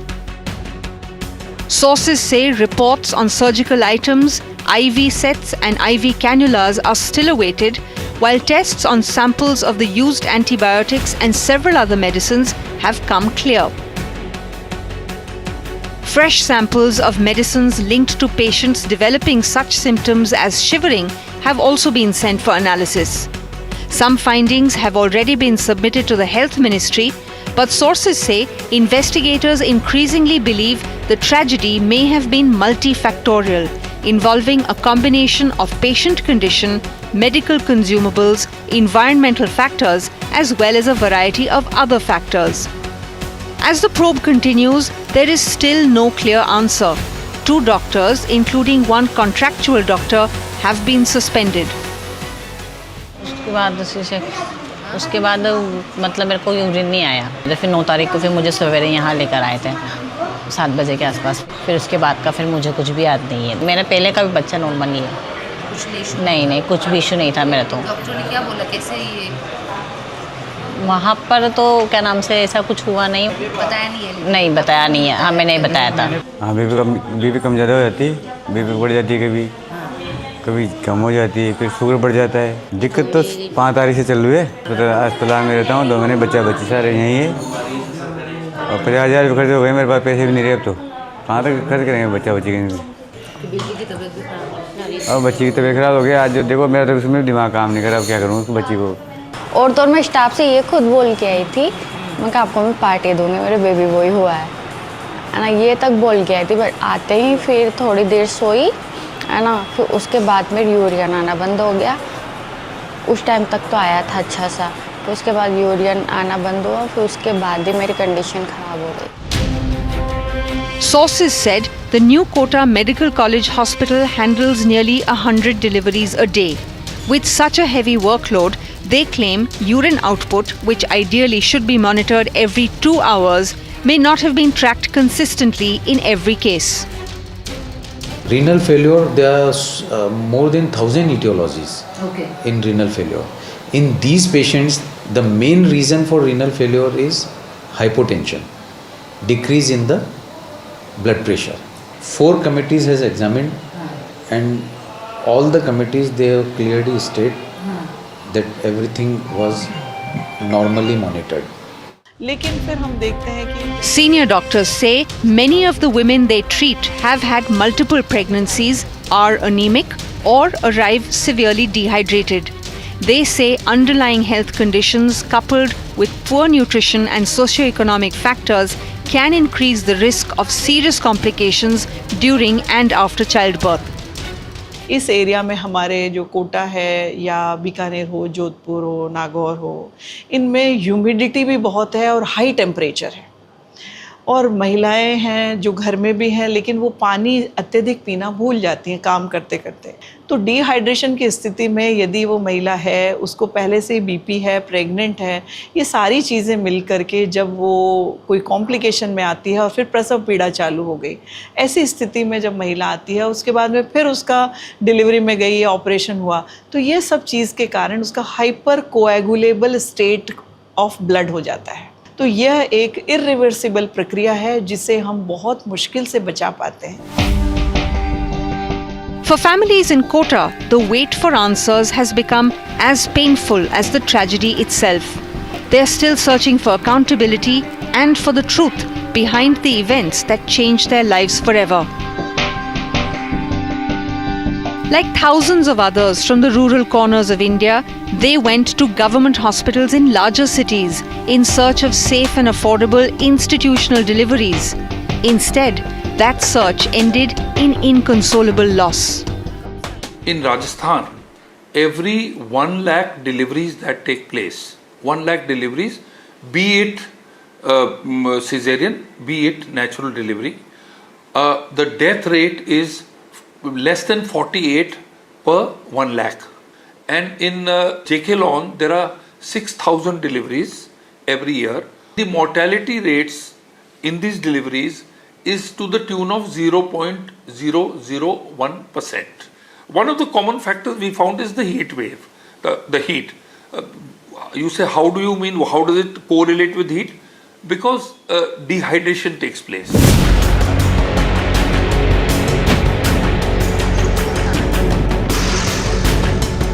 Bikaner, 6 mothers and stories of loss.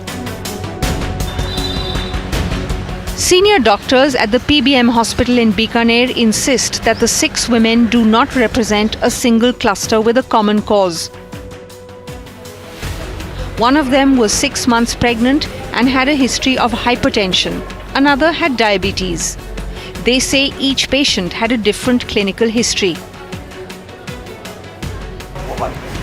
It is claimed that they were mostly referral cases and there were pre-existing risk factors that ranged from severe pregnancy-induced hypertension and postpartum hemorrhage to diabetes and kidney disease.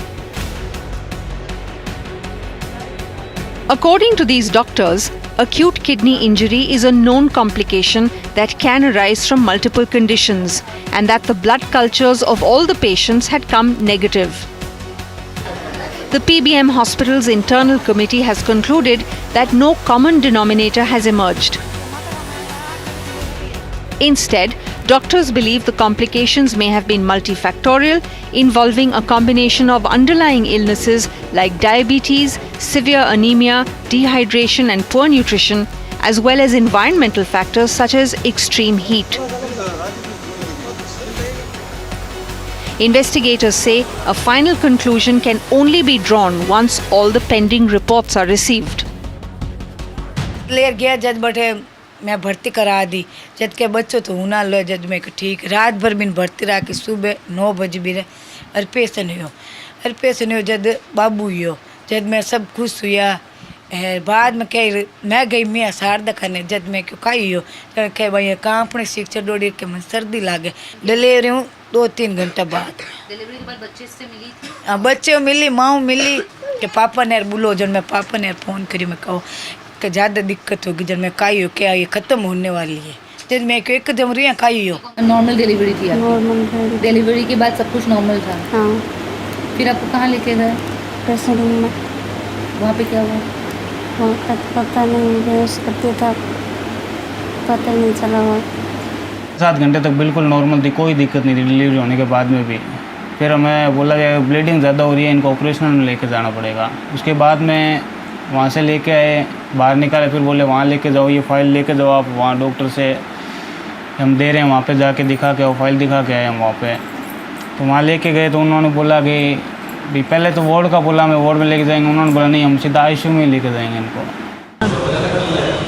क्या operation बच्चे में दिन में हाथ में mistake बन गई, उल्टे हुए सर रात उल्टे सुगर बचपन काट दिया ऊपर लगा पूरे दिन उल्टे हुए रात 10 बजे लेके बैठे ट्रमा सेंटर डायलिसिस कराया रात 2 बजे 5 साल। गणित कौन है? शुगर थे। शुगर है, अच्छा। और ये बस जब वो पेट से है होती है तभी शुगर है कि ऐसे भी शुगर है? शुगर है, थोड़ी बहुत शुगर है। फिर तबीयत डिलीवरी हुई बाद हुई, पहले सही है डिलीवरी हुई, जब ऑपरेशन डिलीवरी हुई सही, 8 तारीख डिलीवरी हुई, 21 तारीख बाद में खराब हो गई हालत। आते हैं तो खुशी के लिए, लेकिन जाते हैं तो रो के निकलते हैं। क्या अभी 26 दिन हो गए। The patients who died, they were patients whose file reports you see were comorbid. You know, like in Jodhpur, jaundice, high diabetes, high blood sugar, your hypertension. AIMS team came, they did a full inspection and they did tell us that you have to tighten your SOPs. In Bikaner, one lady had gone to Nagaur, then she got into complications and she got onto ventilator. From ventilator she came down to Bikaner, she was even more sick, and so again in Bikaner she was put onto ventilator. So all these ladies who came there were already in a critical state. They never came as normal deliveries.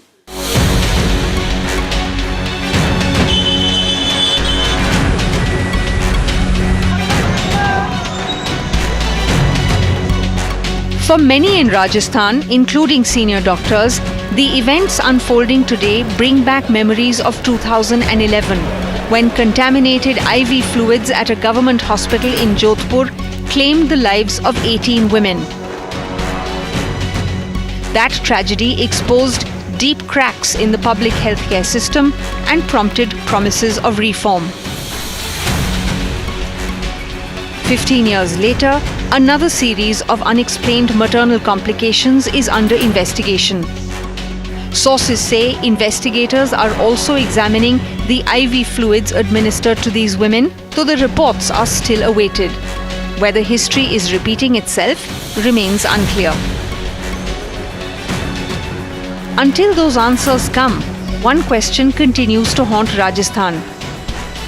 Were the lessons of 2011 ever truly learned? वो infection हो गया था शरीर के अंदर, वो bleeding और urine की प्रॉब्लम हो गई थी। अच्छा। यूरिन नहीं आ रहा था। अच्छा।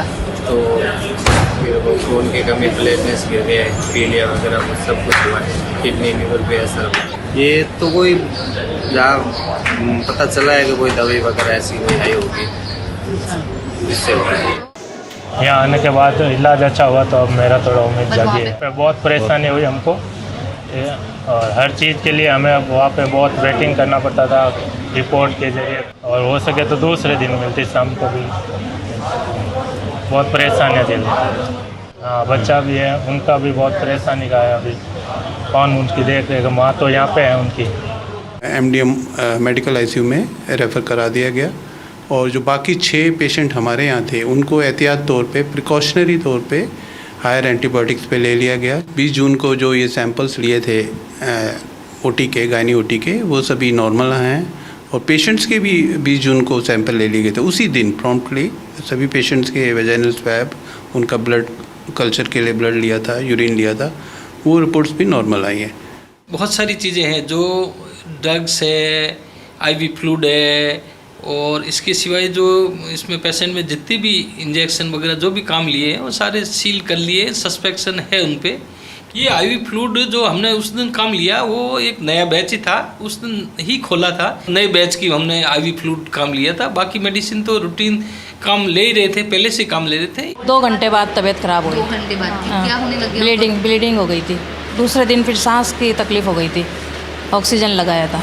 ब्लड चढ़ा था। ब्लड चढ़ा। हाँ, रात को उसी दिन वो ऑपरेशन किया था उसके बाद तो सही बता रहे थे, फिर अचानक से वार्ड में पता नहीं क्या हुआ। उनको तो नॉर्मल कुछ हुआ था, बीपी डाउन हो गई थी वगैरह, और बाकी वाले को है जो किसी के ब्लीडिंग हो रही थी, फिर एक के होने शुरू हुई, दूसरे के हो गई, दूसरे के तीसरे के हो गई। To know what can be the possible or exact cause of these types of happenings in these patients who has been clustered on that particular day, it is a little premature to say, because we have taken the samples of most of these drugs and surgical items and we have sent it for the evaluation. उसी चीज़ को हमको investigate करना है कि इस तरह के happenings में हमको ये लगता है कि कोई चीज़ ऐसी चीज़ गई है जिसको बहुत प्रीफॉर्म्ड फॉर्म में गई है, जिससे हमको, तो उसको टेस्ट करने के लिए जब तक हमारे पास में जब टेस्ट रिपोर्ट्स नहीं आ जाती तो उसको हम नहीं कह सकते, पर हमें इन चीज़ों का जब तक रिपोर्ट नहीं आती तो हमें सस्पिशन रहता है। Can see the medical record, and the medical record is only handed over once you're discharged. So when they're discharged, hopefully, God willing, they will be discharged, they are recovering all right, medical records will be given. But if they want to access the medical record, there's nothing hidden about it. There's no secret about it, about the medical record. They can be shown immediately. AIMS team came, they did a full inspection and they did tell us that you have to tighten your SOPs. They have told us certain SOP measures which Pan Rajasthan we are putting SOPs to improve. You know, the government is giving everything free. We are spending so many thousands of rupees each day, you know, trying to give them the best care and try to make them recovery. The government is doing their best for them. These cases raise serious questions on Rajasthan's healthcare system. Families are demanding answers. New mothers are forced to undergo repeated dialysis instead of holding their newborn babies. As for some newborns, they will now have to continue their lives without their mothers. The question no longer is on whether something went wrong, but is on how this all transpired. With camera person Ashwini Mehra, this is Bismi Taskin for NDTV.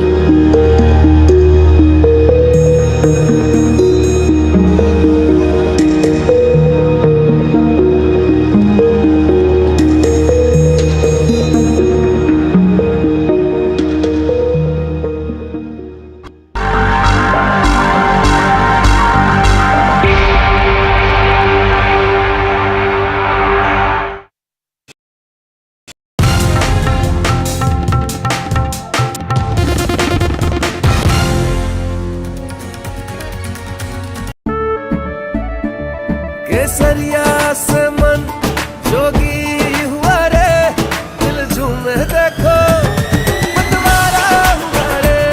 केसरिया से मन जोगी हुआ। हर पल मनाओ केसरी त्योहार। विमल, बोलो जुबान केसरी। We are over, Jimmy. Hey, life में स्क्रैचेस तो आएंगे। गाड़ी के स्क्रैचेस को तो कॉस्मो पीपीएफ संभाल लेगा, आप अपना देख लो। मीठा या नमकीन, चाहे जैसे खाओ, 100% सूजी से बनी आर प्योर वर्मिसेली, स्वादिष्ट, सेहतमंद, हर रोज। Buy now, sell immediately. Hold it, boss. Buy now, sell. Hold, buy, sell immediately.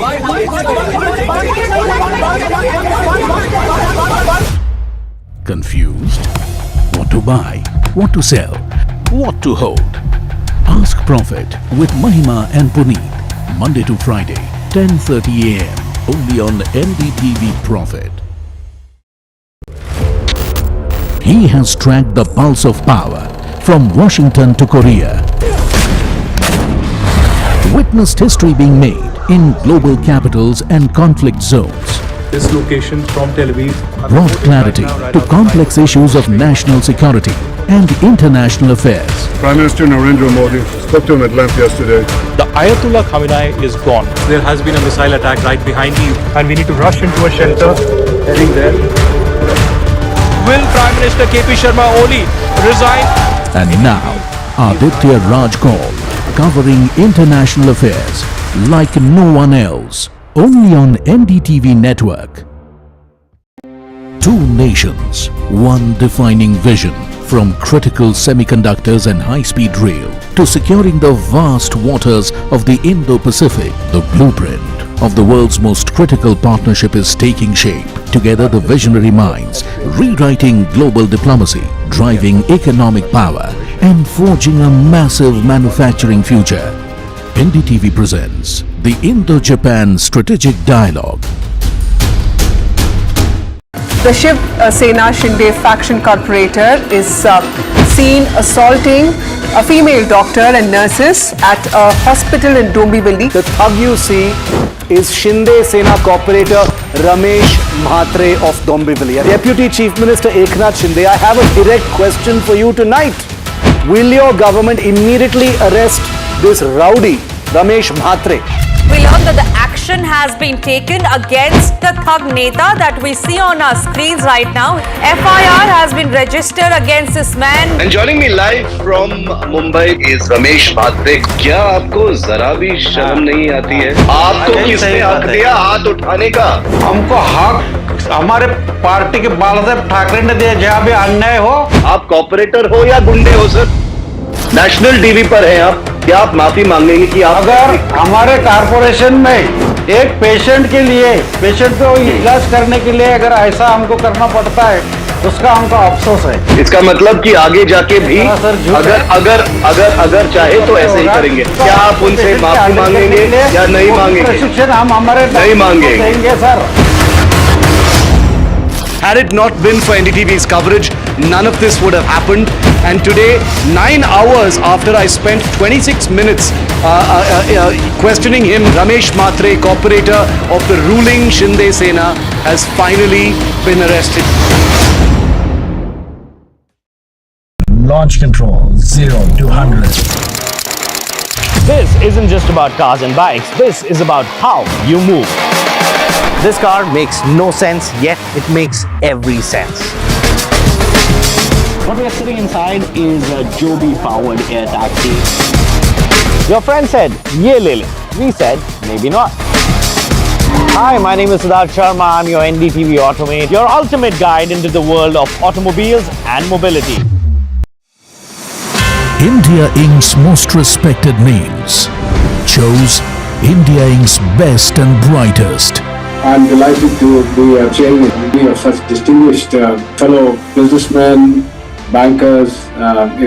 It's just lovely to be back on this NDTV jury. I have been a fan of NDTV for a long time. Many of the nominees are extremely close together in terms of what they've done. Gender parity to be reflected while we choose leadership as well. It's also important that how they are reshaping the industries. We've got a fantastic jury and we've left all decisions to the wisdom of the jury. Who will earn India's top business honors? Find out at the NDTV Profit Business Leadership Awards. Your first move sets the day, and in markets, being early is the edge. The edge begins.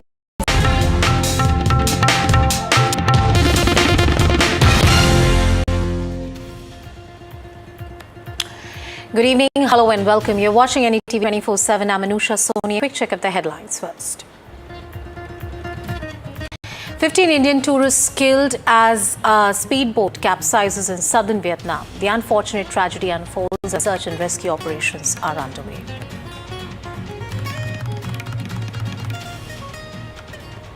And a 9-member committee formed to examine the draft Uniform Civil Code bill in West Bengal. The committee has been tasked with reviewing the provisions of a Uniform Civil Code in the state. And the call grows for TVK-DMK National Alliance after VCK Chiefs Unity pitch. Congress echoes the same sentiment. Prime Minister Modi's big diaspora connect in New Zealand. Prime Minister hailed India-New Zealand ties as well as Kiwi Indian community's contribution in the global economy. And Meta removes AI image feature from Instagram. Move after feature faced backlash for using public Instagram content used for AI creation. Meta admits it missed the mark to disable the future. US-Iran war continues to escalate. Trump says he will destroy Iran. Further goes on to say that about 1,000 missiles are locked and loaded, aimed at Iran if they try to assassinate Trump. Iran hits back, says they have no faith in the US administration. Iran warns any violation of the MOU between the two nations will have consequences.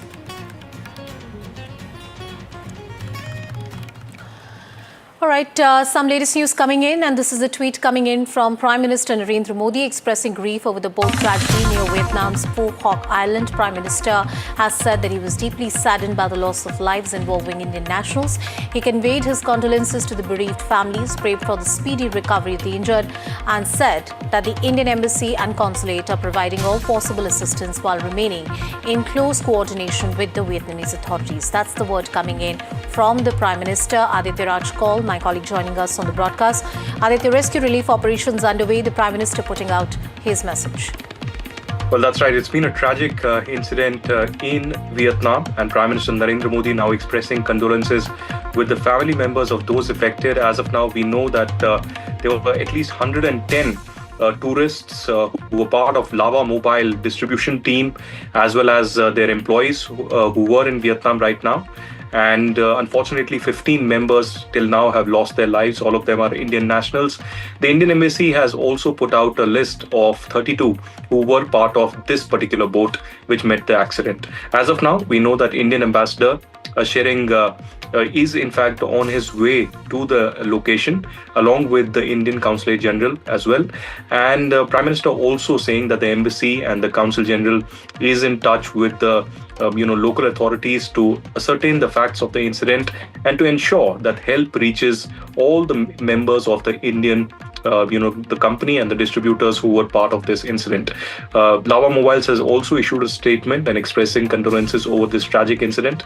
So has the leader of the opposition, Rahul Gandhi, as well. Thank you, Aditya, for putting all of that into perspective for us.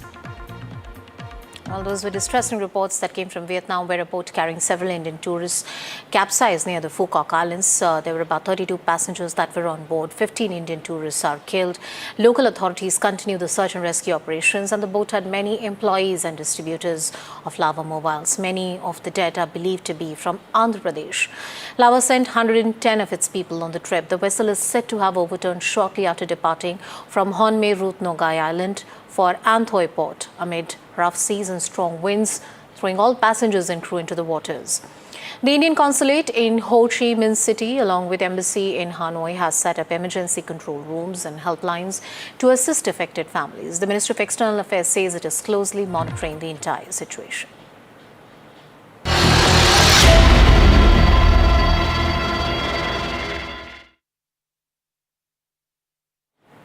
And now the monsoon mayhem across the country. 4 deaths, 48 hours, all of them here in Delhi NCR.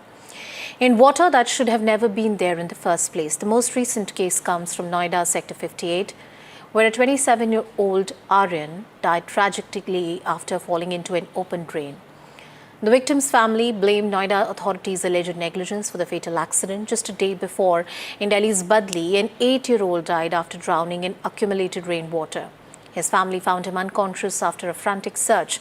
A doctor nearby declared him dead in Ghaziabad's Vijayanagar. A 3-year-old slipped into rainwater collected in the street right outside her house and died. And in Indrapuram, a 22-year-old security guard was electrocuted to death after he stepped in an electrified water pool amid heavy rains. On Thursday morning at around 9 a.m., an unfortunate incident has taken place where a 28-year-old Aryan, an engineer who has lost his life in broad daylight. Behind me, you can see the visual of this very road. So what has happened on Thursday morning, this entire area was submerged in water. And at that point in time, Aryan was going towards his office, which is just a few meters away from this very location where I am standing, approximately 500 to 600 meters away from the very spot. At that point in time, while he was crossing this very road, and if you see, while he was moving towards this side, this area, which has been now covered, was open. At that point in time, he lost the balance and fell into this water pit, into this drainage. And if you see this pole, what we have got to know from the police team, while I was verifying this information, the police team has said that due to the electric shock, he lost his control and fell into this water pit. And when he was pulled out by the locals over here, those individuals who work in the A3 tower of the sector 58, they pulled out him, and after that he was taken to a nearby hospital. The doctors have declared him brought dead. The postmortem has been done. The medical legal team is still waiting for the report to come out to ascertain the exact cause of this entire incident, that how this entire mishap has taken place. बोला कोई गिर गया है, हम कहा तो निकालो ना, गिर गया है तो दिखाई तो पड़ नहीं रहा था कौन गिरा है। बाद में जब लोग आए हमारे आके तो देखे तो निकाल। कितने बजे की घटना है ये? वही 9 बजे लगभग है। मैंने निकाल के पहुंचा दिए तो मर गए।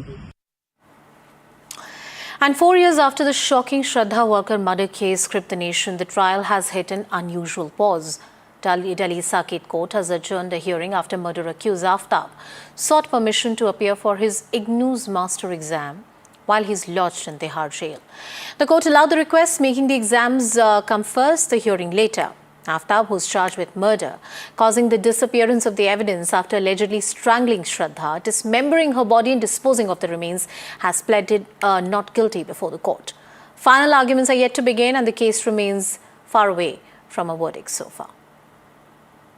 घटना जो है ये क्राइम आफ्ताब आमीन पूनावाला जो कि इसमें एक्यूज्ड है, इस केस में 2022 में मंथ में इसने अपनी live in partner Shraddha Vikas Walker का मर्डर करके उसको कई एक पीसेस में काट करके महरौली के जंगल में फेंक दिया था। और इसने वो उन चीज़ों को बहुत दिनों तक पता ही नहीं कर पाए। उनके पेरेंट्स ने जो है इसमें मिसिंग FIR मिसिंग रिपोर्ट दर्ज कराई। उसके बाद पता चला कि छतरपुर दिल्ली में उसने मर्डर कर दिया और ये बात अक्टूबर मंथ में जाकर के पता चली 2022 में। उसके बाद से चार्जशीट फाइल हुई। देन ट्रायल पर ये मैटर है। ट्रायल 2023 से शुरू हुआ। इसमें ऑलमोस्ट ट्रायल पर ही ये कोर्ट रूम में ही 3 साल कंप्लीट हो चुके हैं, लेकिन अभी तक हमारा ट्रायल कंक्लूड नहीं हुआ। उसके पीछे जो सबसे बड़ा रीज़न है वो है डिफेंस काउंसिल का डेलिबरेटली डिफेंस साइड से इस मैटर को टैक्टिक्स यूज करके डिले करना। Shocking that Delhi High Court has allowed accused of Shraddha Walkar case, who cut her into pieces and dumped her body here and there. Such a horrific case. They have cancelled the proceedings because he has exams to attend. I mean, this can't be worse than that. That where the girls and the daughters of this country, they are waiting for the justice. And here, what happens in proceedings after 4 years? This is the fate. This case might take ages to get concluded. I think this is the fate of every case, and that's the reason we raise our voice. One meeting, one photograph, and Maharashtra politics is still feeling the aftershocks amid buzz over his photograph with NCP SP Chief Sharad Pawar. Deputy CM Shinde has defended the meeting, saying political opponents are not enemies, and this comes after Sena UBT questioned the optics of Pawar meeting the Deputy Chief Minister, whom it labelled, and I'm quoting, as a traitor. NCP SP Supriya Sule has sought to downplay the buzz, calling it a storm in a teacup, even as Congress leader Prithviraj Chavan has alleged attempts to split the party and poach Congress MPs. Adding to the buzz, you also have MLA Rohit Pawar, who has spoken of the pressure on his party's MPs and MLAs. The question is this just the teacup storm or there is more to it? Shifting our focus, the Congress government in Karnataka is under fire over an acute shortage of teachers in government and government-aided schools. An NDTV reality check has found classrooms being merged, one teacher handling multiple subjects, students worrying that they will not finish their syllabus before exams. The government says that the teachers are being deployed for official duties, but the opposition alleges education is taking a backseat. A special report.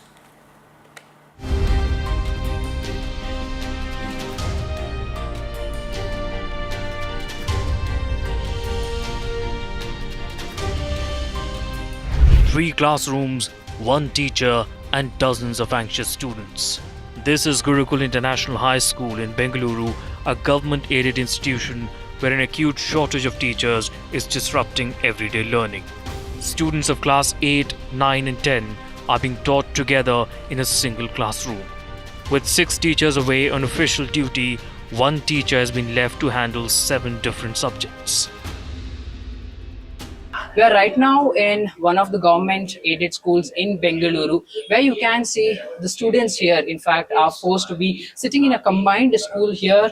Basically, they are 8th grade, 9th grade and 10th grade students who are all being combined together and are made to sit here and learn their subjects from a particular one teacher that you can see on screens. Now, apparently, for our viewers to tell the story out, it's quite heartbreaking as well, because this school, you see, the high school basically has almost around 100 students altogether from class 8 to class 10th.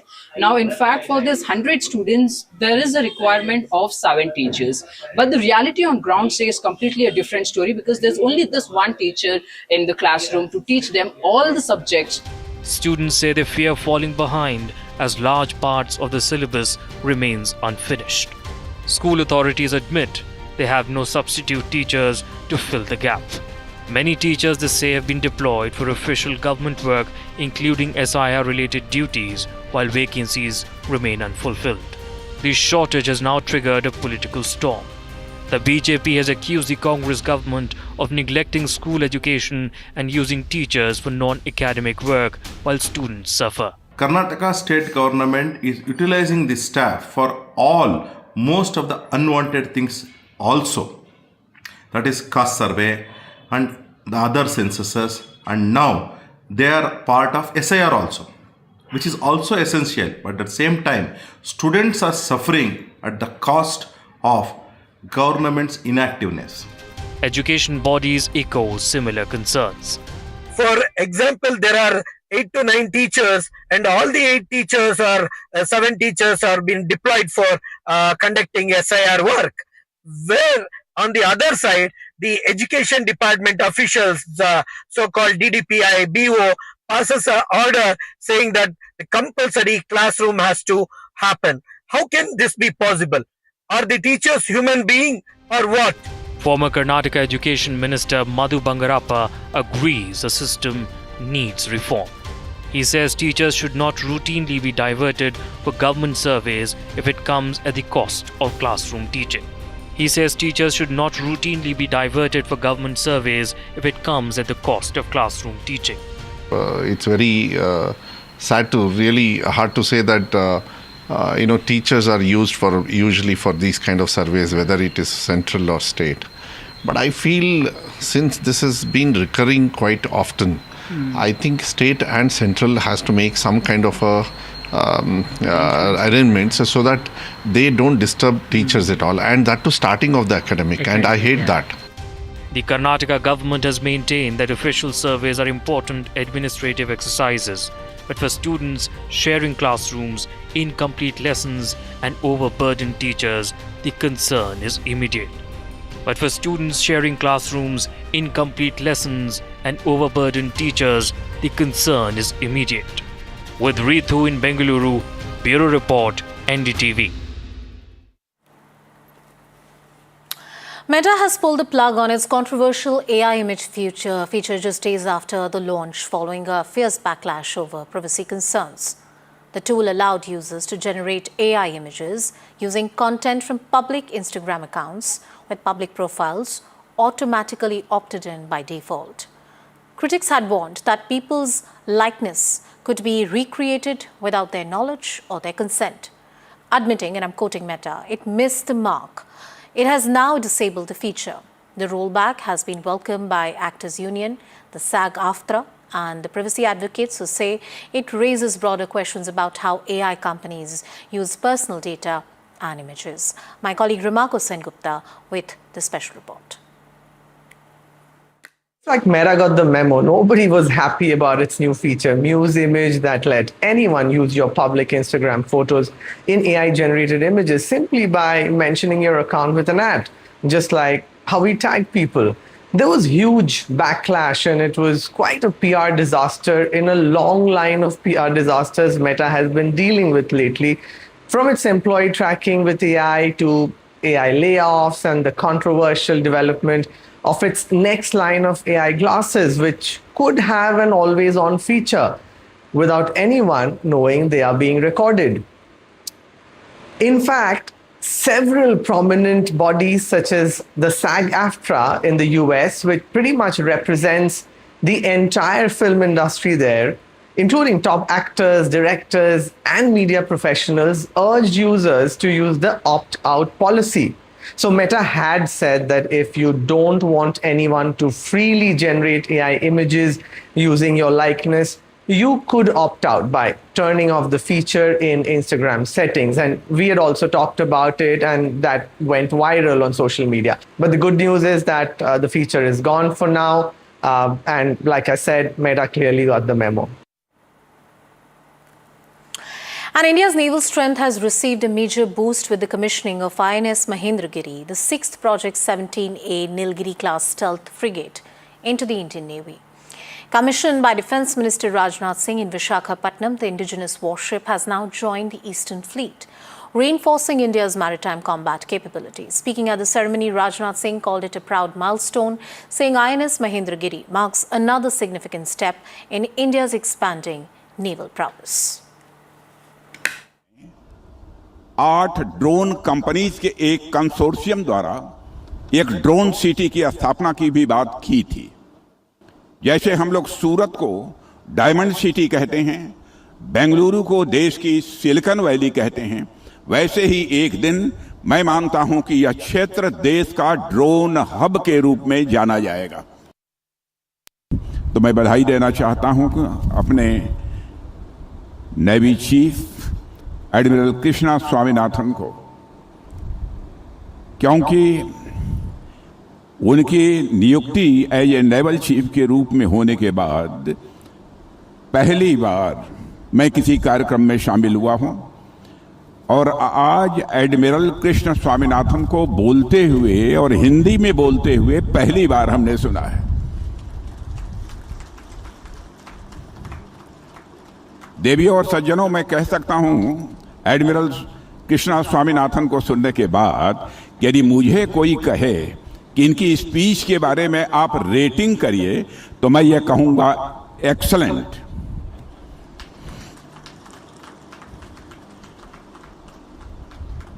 देवियों व सज्जनों, INS Mahendragiri के commissioning के अवसर पर आप सबके बीच उपस्थित होना मेरे लिए अत्यंत एक गौरव का विषय है। Shifting our focus, tensions between the United States and Iran have escalated once again. US President Donald Trump issued a stark warning to Iran, claiming that US has about 1,000 missiles locked and loaded, and it's prepared for a sustained military response if there's any threat that is carried out. On the other hand, the New York Post reports that US has deployed 20 warships towards the region with 2 aircraft carriers heading to the Gulf of Oman. Iran says it did not request talks with the US, insisting that Qatari mediators initiated the contact. Iran's parliamentary speaker Ghalibaf rejected trust in Washington, saying that Iran will never surrender. While the FM, Aragachi accused the US of violating the MOU and stressed about the mutual compliance between the two nations that must remain. Ayatollah Ali Khamenei's and his final journey has come to an end. Iran's former supreme leader has been laid to rest at the revered Imam Reza Shrine in his hometown of Mashhad, concluding a 6-day state funeral that stretched across Iran and Iraq. But alongside the coffin of one of the West Asia's most powerful leader was another casket that remains and symbolizes the personal cost of the conflict. Here's a full report on Khamenei's final journey.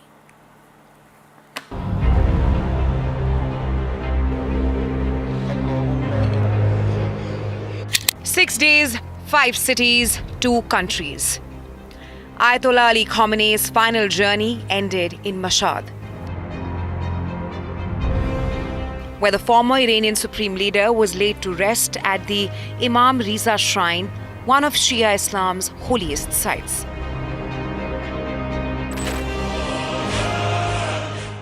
Draped in the Iranian flag, his coffin was carried through the shrine as thousands of mourners gathered to offer the final prayers.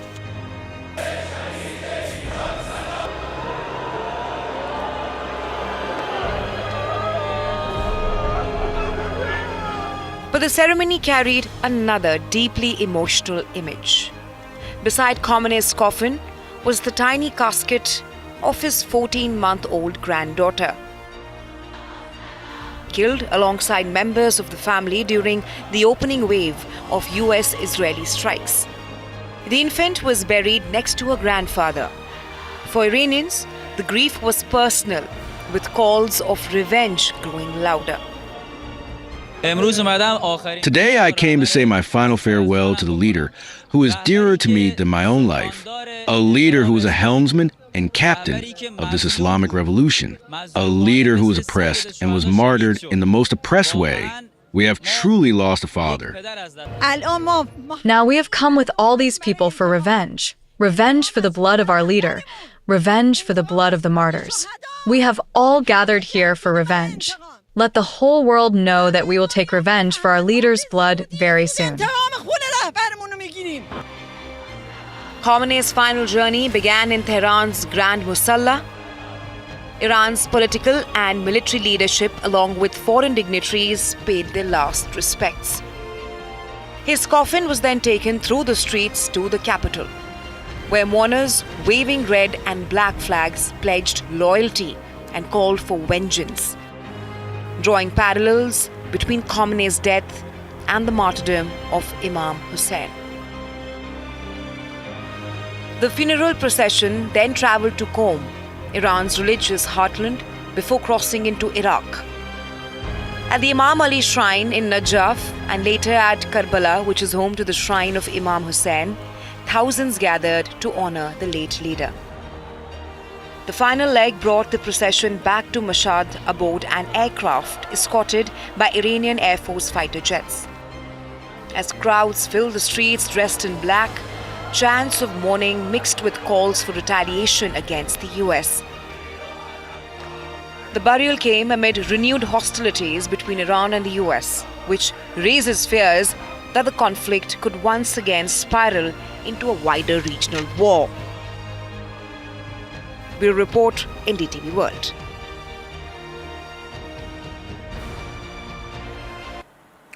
The historic final journey of Ayatollah Khamenei. Well, that report and much more is up on our website, ndtv.com. With that, it's a wrap on this edition. Thank you for watching.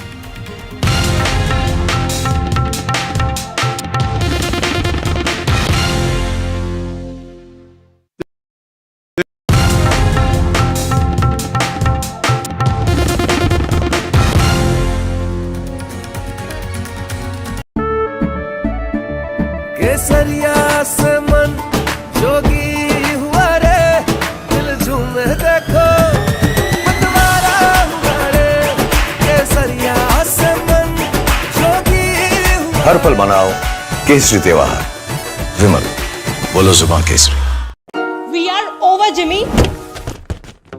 Hey, life में scratches तो आएंगे। गाड़ी के scratches को तो Cosmo PPF संभाल लेगा। आप अपना देख लो। थोड़े में ज्यादा स्वाद यही तो है इसकी खास बात। वाओ मामा, क्या स्वाद है? अरे मेरे राजा। As India's mobility story is racing into a new future, it's in search for a new fuel map. Electric, ethanol, hydrogen, CNG, hybrid. What will power India next? India's sharpest mobility minds come together to decode the fuel mix that will define the road ahead. The NDTV Automate Fuel and Future Summit 2026 on 15 July only on NDTV Network. Today's last word becomes tomorrow's first edge. When markets close, clarity matters as much as speed.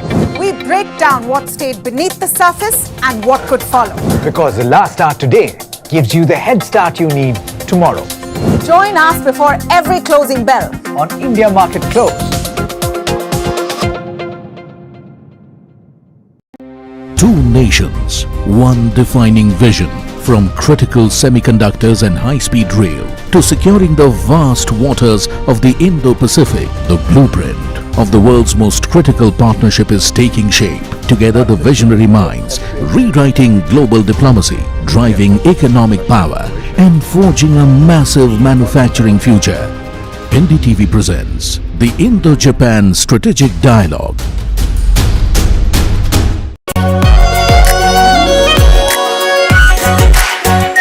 Our pure Shahi Paneer Masala. Delicious, healthy, every day. India Inc.'s most respected names chose India Inc.'s best and brightest. These kind of awards and jury lineup, you are truly giving it the right weightage. The eminent juries who are here, and that itself speaks for the commitment towards highlighting the advantage which India is having. What I am looking for in this is that we should be awarding companies and individuals who have focused not only on growth but also on bringing good governance. Be part of the jury and vote on the people, the men, the women, the companies in India who have the right stuff is a great opportunity for us. Who will earn India's top business honors? Find out at the NDTV Profit Business Leadership Awards. Buy, sell, hold, hold.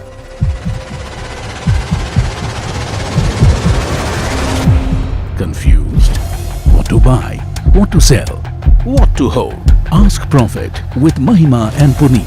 Monday to Friday, 10:30 a.m. only on NDTV Profit.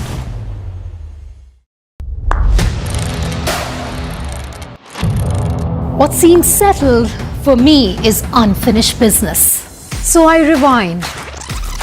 I pause. I reflect. I dig until what's buried stands up to be counted. Breaking ground, not just headlines, the meaning behind them. This is Breaking Ground with me, Vedika Sood.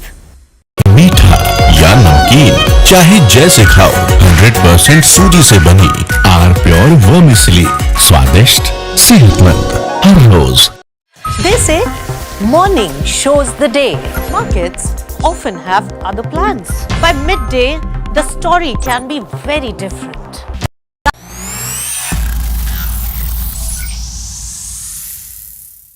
Hello and welcome to Tech 360. My name is Ayush Alavadi. This is your one-stop shop, as all of you all know, for all things AI and tech across the NDTV network on television, digital, social, and of course on the NDTV app.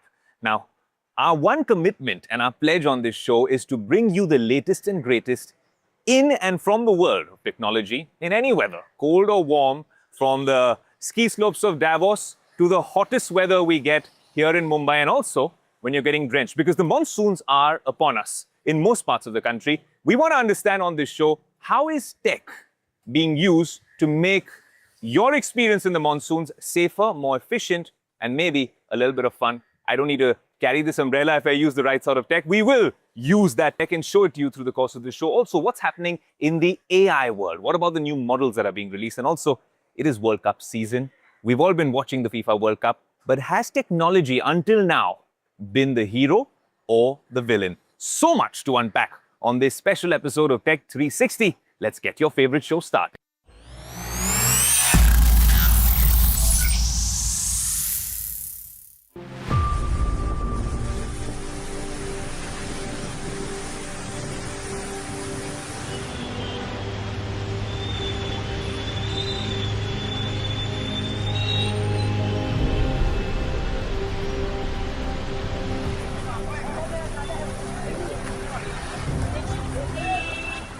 Each and every monsoon, Mumbai comes to a standstill. Roads disappear, trains slow down, and people are left wondering one thing.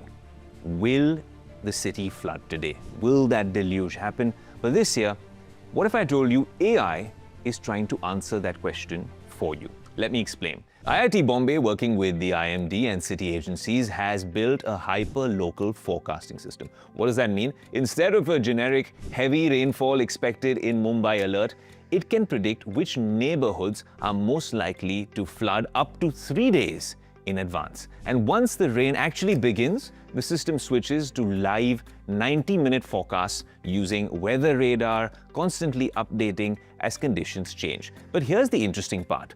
the data isn't coming only from satellites and weather stations, it's also coming from people like you and me. Citizens can report flooding on the ground, while water level sensors across the city feed real-time information into the system. Together, they create a live flood map that's constantly evolving. Imagine Google Maps, but built for a specific use case. Then there's an Indian startup called AI Rescue.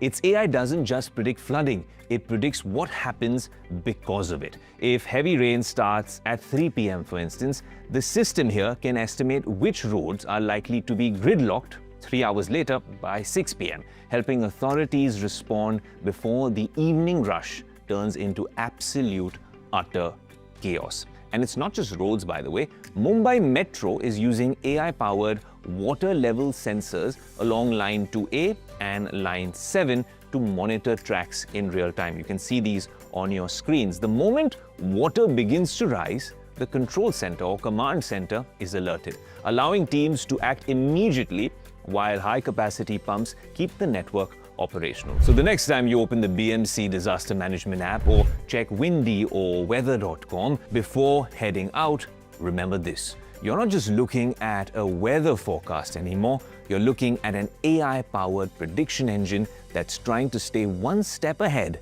of Mumbai's monsoon. But could the Creta and Seltos have some serious competition, this time from the big comeback of Nissan? Yes, there's a massive launch for Nissan that took place this week, and the product or the SUV they're coming up with is called the Tecton. Is there any tech in this new SUV? Is it a baby petrol like we've been anticipating, or is it a lot like the Renault Duster? Well, we can't wait. As tech and auto enthusiasts here on the show, we had to get you the first look. After a long wait, Nissan has finally launched a new SUV for the Indian market, Tecton. Until now, Magnite was the only volume product keeping the brand relevant in India. With the launch of Tecton, Nissan is making a comeback and will be competing with rivals like Kia Seltos, Hyundai Creta and Maruti Suzuki Grand Vitara. Let's find out what the Nissan Tecton is all about.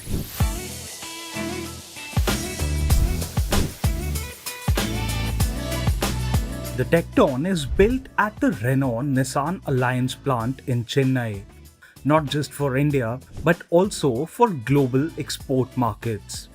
It's part of Nissan's global product strategy, meaning the same underlying platform and engineering will serve multiple international markets instead of being developed exclusively for India. Under the hood, Nissan offers two turbocharged petrol engines. The entry-level 1-litre 3-cylinder unit develops 100 PS and 166 Newton meters and comes paired with a 6-speed manual gearbox. Higher variants get a larger 1.3-litre 4-cylinder turbo engine producing 163 PS and 280 Newton meters. Available with either a 6-speed manual or a 6-speed wet clutch dual clutch automatic. The bigger technology story, however, is inside the cabin. Top variants feature a dual-screen digital cockpit with Google built-in, giving native access to Google Maps, Google Assistant, and the Play Store without relying on your smartphone. This is something that we've already seen on cars such as the Mahindra XEV9S or even the Mahindra BE6. Nissan has also enabled over-the-air software updates, allowing new software and bug fixes to be delivered remotely. Wireless Android Auto and Apple CarPlay are supported, while connected vehicle functions such as remote vehicle monitoring and controls are available through the My Nissan app.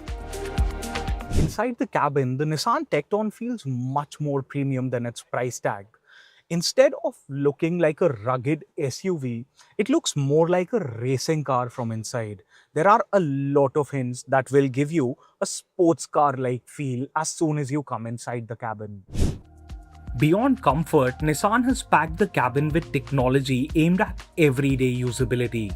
Buyers can opt for ventilated and electrically adjustable front seats, dual zone climate control, and a wireless charging pad with active cooling to prevent smartphones from overheating. The panoramic sunroof, 48-color ambient lighting, and powered tailgate add convenience, while the Archimedes 3D surround sound system is designed to digitally optimize audio across the cabin. Rear practicality is another highlight, with a claimed 700-liter boot capacity while retaining 5-seat configuration. Technology also plays a major role in safety. Nissan claims the Tecton has achieved a 5-star Bharat NCAP safety rating, while 6 airbags, electronic stability control, traction control, hill start assist, and tire pressure monitoring are standard across all variants. Higher trims introduce a Level 2 ADAS package comprising up to 17 driver assistance features. While the design draws inspiration from Nissan's global patrol SUV, there is technology integrated into the exterior as well. The connected C-shaped LED lighting signatures at the front and rear improve visibility while giving the SUV a distinctive identity. Higher variants also receive 18-inch alloy wheels, and with a length of 4349 mm and a 2657 mm wheelbase, the Tecton sits squarely in India's competitive mid-size SUV segment. So this was our first look at the all-new Nissan Tecton. With a starting price of Rs 10.49 lakhs ex-showroom in India, what do you think about this all-new SUV from the house of Nissan? Do let us know in the comments. See you guys in the next one. Until then, keep following Tech 360 for more such tech and auto tech videos. Did tech fail at the FIFA World Cup, or was it just bad refereeing, or the last case, are emotions just running high? Let's get into it. Let's start with last in, first out. That's the Egypt-Argentina game. Leading 1-0 against Argentina, Mustafa Zico thought he'd double the lead. VAR went back almost 20 seconds, found a foul near the halfway line and chopped it off. Minutes later, Mohamed Salah went down in the box when there was a challenge made on him. He asked for VAR, but they didn't even give it a second look, the referees. One goal got the microscope, one penalty shout got ignored on the other end. Argentina scores 3, Egypt knocked out after a fairy tale run at the World Cup. Their manager, Egypt's manager, Hossam Hassan, came out swinging. He said FIFA was protecting Argentina and Messi. No proof of that, of course. This is how he felt. Maybe emotions were running high, but the inconsistency with refereeing decisions and the usage of VAR was real, and the fans felt it. Now let's go back a few days when Croatia got knocked out because of this very ball, the Trionda ball, that was versus Portugal. Different problem entirely, because Guardiola thought he'd equalize deep into storage time. VAR ruled it out. Offside happens all the time, because a sensor inside this match ball detected a touch of Matanovic's hair. That was a Croatian player's strand of hair. It's never happened in football. Croatia's federation filed an official complaint calling it the wrong sort of use of technology or something like that. Their manager said it kills the spirit. So what do we make of all of these refereeing calls and the use of tech? Let's start off with the Argentina versus Egypt game. On paper, it seems like a clean call. Foul in the build-up, no goal. But the moment VAR goes hunting 20 seconds back for one team and stays parked for the other, or isn't necessarily implemented or even attempted to be used for the other, that becomes a public trust problem. And that's why fans seem irate. They seem frustrated with how a lot of these decisions have been playing out. And once trust is gone, every big decision starts to look suspicious, whether it actually is or not. Is there more than meets the eye? Honestly, I don't know whether we can call it a conspiracy. It's more inconsistency that has been dressed up as precision tech. The tech gives us the illusion of certainty, but a human is still deciding when to actually go to it, to that VAR process. Here's my dilemma though. I'm a tech guy. You know me as the AI and tech guy here on NDTV. I want the game to be accurate. But I'm also a football fan, a die-hard football fan. And football was never meant to be perfect. It was meant to be felt. Would this World Cup have been better without the hair touch offsides and the 20-second rewinds? Some days, I genuinely think yes. That's the thing about Tech 360. Through the week, it is action-packed, and we try to make it high-octane, high-energy even on this show, compile all of it for you so that you can take a chill pill, maybe relax and watch it over the weekend. But this is only the first half of your favorite technology show. There's so much more on the other side of a commercial break. I'll see you there.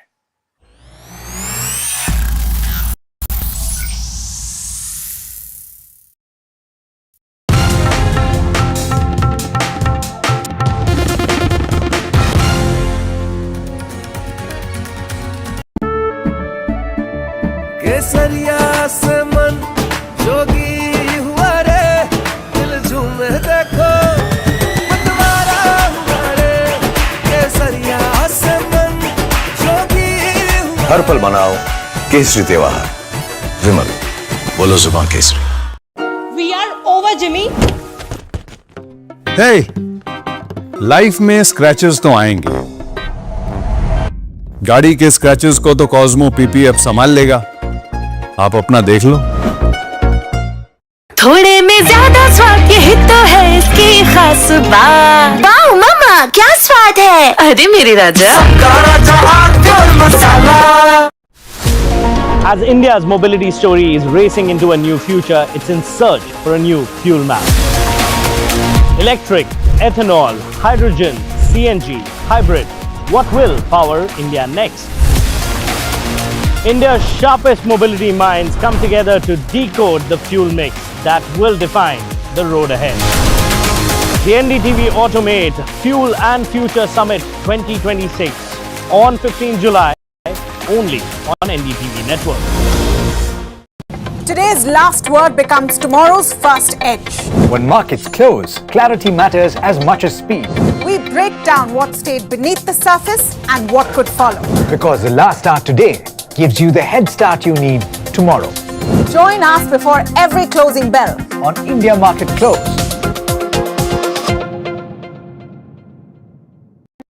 Two nations, one defining vision. From critical semiconductors and high-speed rail to securing the vast waters of the Indo-Pacific, the blueprint of the world's most critical partnership is taking shape. Together, the visionary minds, rewriting global diplomacy, driving economic power, and forging a massive manufacturing future. NDTV presents the Indo-Japan Strategic Dialogue. India Inc.'s most respected names chose India Inc.'s best and brightest.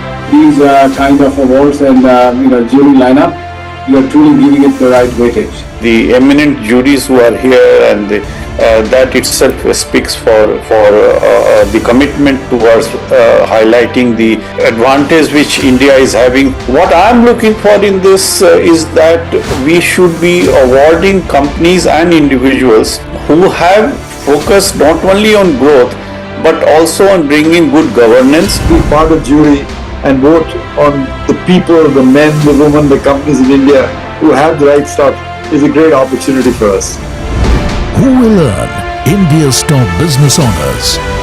Find out at the NDTV Profit Business Leadership Awards.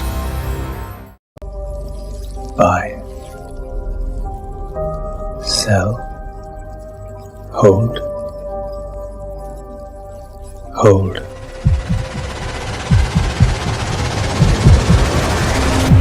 Confused? What to buy? What to sell? What to hold? Ask Profit with Mahima and Puneet. Monday to Friday, 10:30 a.m. only on NDTV Profit.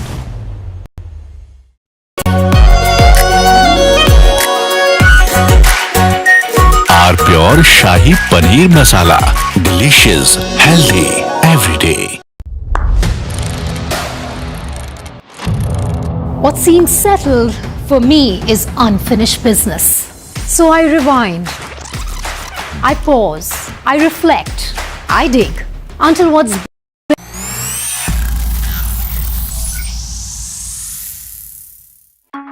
OpenAI has expanded ChatGPT beyond conversations with the launch of ChatGPT Work, a new AI agent designed to complete real-world tasks across apps, files, and workflows. Powered by the company's latest GPT 5.6 model, ChatGPT Work can independently handle multi-step projects, create documents, spreadsheets, presentations, and web apps, while pulling information from connected services such as Slack, Microsoft Teams, Google Drive, and CRM platforms.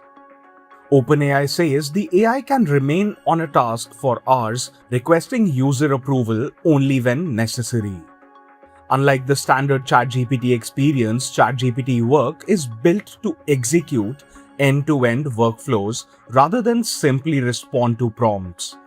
Users can ask it to analyze reports, prepare marketing campaigns, research competitors, create presentations, or even automate recurring tasks. OpenAI has also introduced sites in public beta, allowing users to turn AI-generated content into interactive websites and web apps directly within ChatGPT. The ChatGPT desktop app is also receiving a major upgrade. It now includes a built-in browser for web research, support for local files and desktop applications, and computer use, which enables the AI to click, type, and perform actions across apps on a user's behalf. OpenAI is also integrating the standalone Codex app into the ChatGPT desktop experience, while confirming that it will begin phasing out its experimental Atlas browser, with existing users being transitioned to ChatGPT. ChatGPT Work is rolling out starting today for Pro, Enterprise, and Education users on the web and mobile, while Plus and Business subscribers will receive access over the coming days. The updated ChatGPT desktop app for Windows and Mac will be available globally, with Chat, Work, and Codex accessible across all plans, including the free tier. OpenAI says usage limits for ChatGPT Work will depend on the complexity and duration of the tasks users assign. You know, when people talk about EVs and hybrid vehicles, what's a range that completely mitigates the concept of range anxiety? 500 kilometers? 800 kilometers? What if I told you that a company's come up with a new technology which gives you 1200 kilometers of range? Let me explain. So basically, DMI, not the best nomenclature, stands for Dual Mode Intelligent. This is BYD's plug-in hybrid system that has been engineered to behave more like an EV than a conventional hybrid.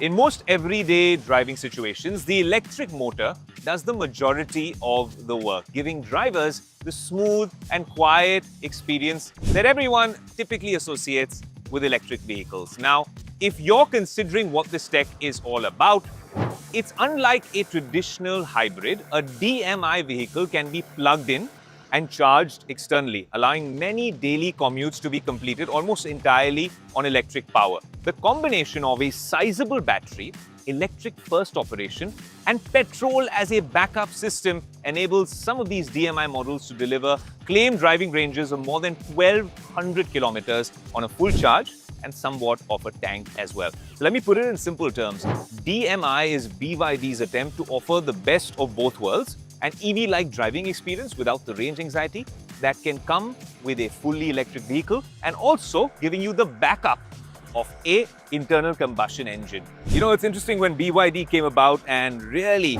challenged Tesla, they had a lot of people raising eyebrows. And now I think they're going to stir the hornet's nest when it comes to hybrids and ICE vehicles as well, because the whole concept of hybrid will change once we actually see vehicles coming to India with this tech. For now, Tech 360's only accessed the technology. We've not really seen it in a vehicle yet, but if it's as promising as they envision, then it basically functions primarily as an EV. So using an electric motor to drive the wheels 70 to 90% of the time. So this is an EV in its truest sense.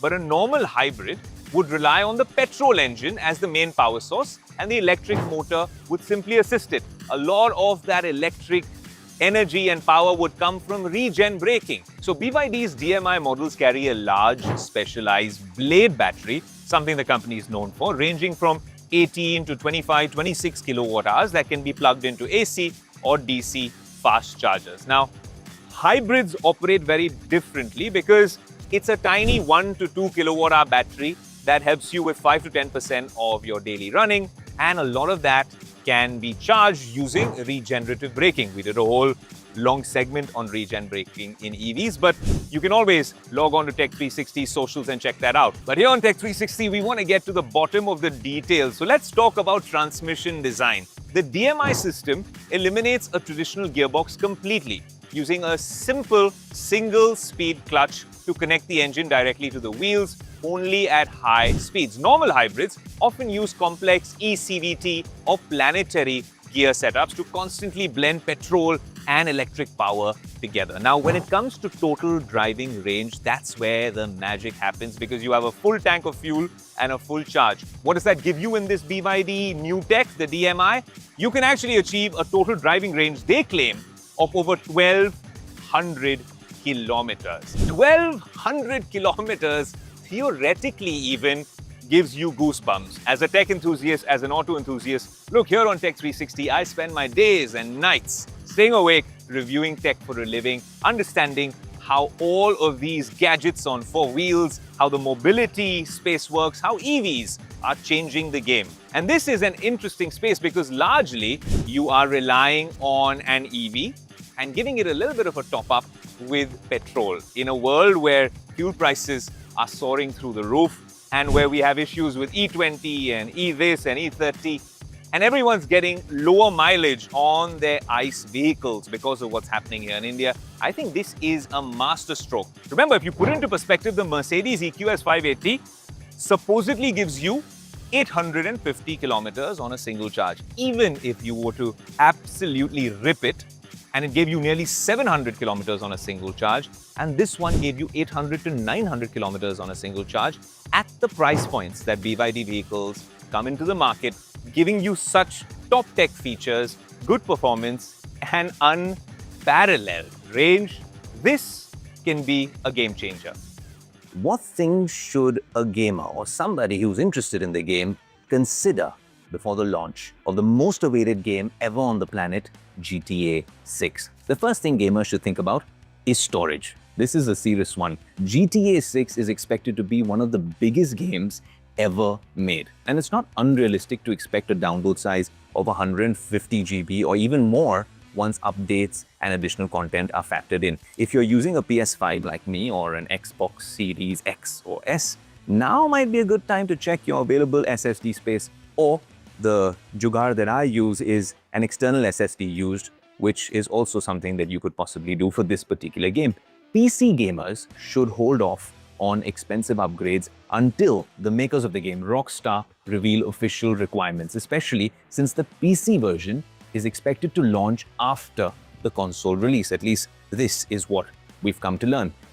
We'd also advise against rushing into a pre-order. Digital editions don't sell out, so to speak. The control is with Rockstar, and waiting for reviews, especially from Tech 360, which will tell you about performance, bugs, and overall gameplay, that seems to be worth it. Those hoping for a quick bargain should keep expectations in check too. Rockstar titles usually hold their value for months, sometimes even a year or longer. And finally, if you want to experience the story fresh, be prepared to mute GTA-related keywords on social media, because leaks, rumors, and spoilers are almost guaranteed to dominate the internet in the run-up to launch. Also, those walkthrough YouTube videos. You can be rest assured that if you stay tuned to NDTV and Tech 360, we will give you a spoiler-free, genuine, unbiased review of the game and give you all the tips and tricks along the way. Stay tuned.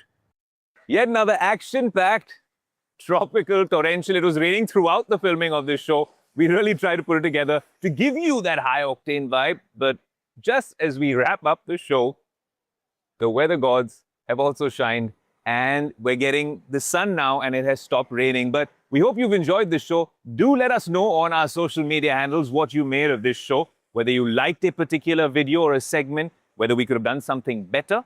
And of course, what you want us to cover the next week from a different location, maybe with different weather. But one thing is for sure, we'll be back here on NDTV next week. I'll see you there. Until next week, adios.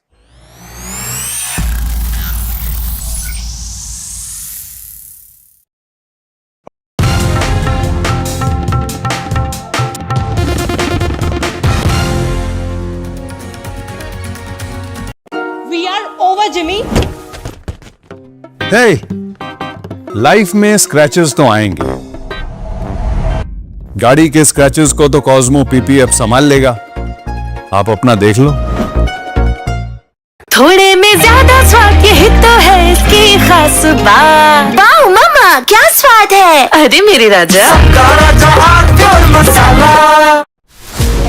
As India's mobility story is racing into a new future, it's in search for a new fuel map.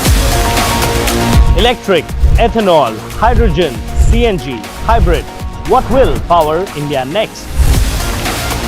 India's sharpest mobility minds come together to decode the fuel mix that will define the road ahead. The NDTV Automate Fuel and Future Summit 2026 on 15 July only on NDTV Network.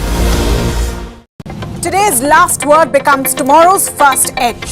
When markets close, clarity matters as much as speed. We break down what stayed beneath the surface and what could follow. Because the last start today gives you the head start you need tomorrow. Join us before every closing bell on India Market Close.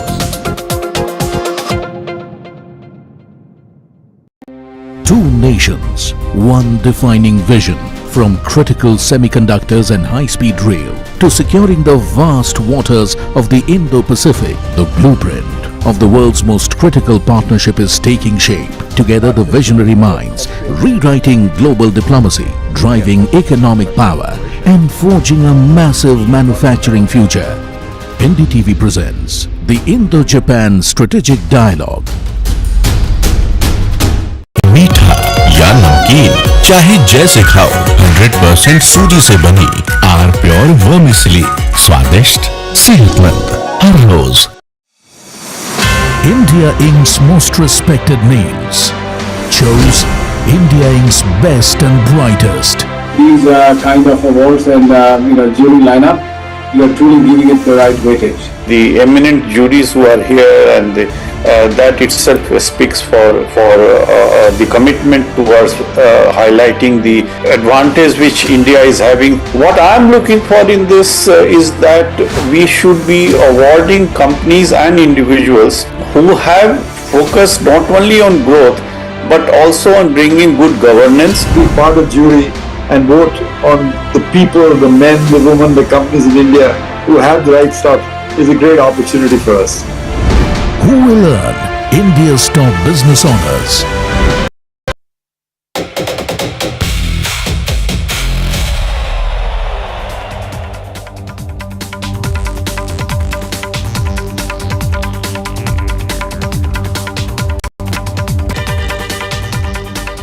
Hello and welcome. Thanks for joining us on The Gold Rush. I am Preeti Daya, and in the FIFA World Cup 2026, in the second quarterfinals last night, Spain and Belgium stepped onto the pitch knowing that one moment of brilliance or one that would cost them a costly mistake could define their entire campaign. It was a contest between Spain's possession-based precision and Belgium's attacking firepower, with a place in the semi-finals against France waiting for the winners. So who held their nerve? Who rose to the occasion? Let's take you straight to the match highlights from this thrilling quarterfinal, Spain versus Belgium.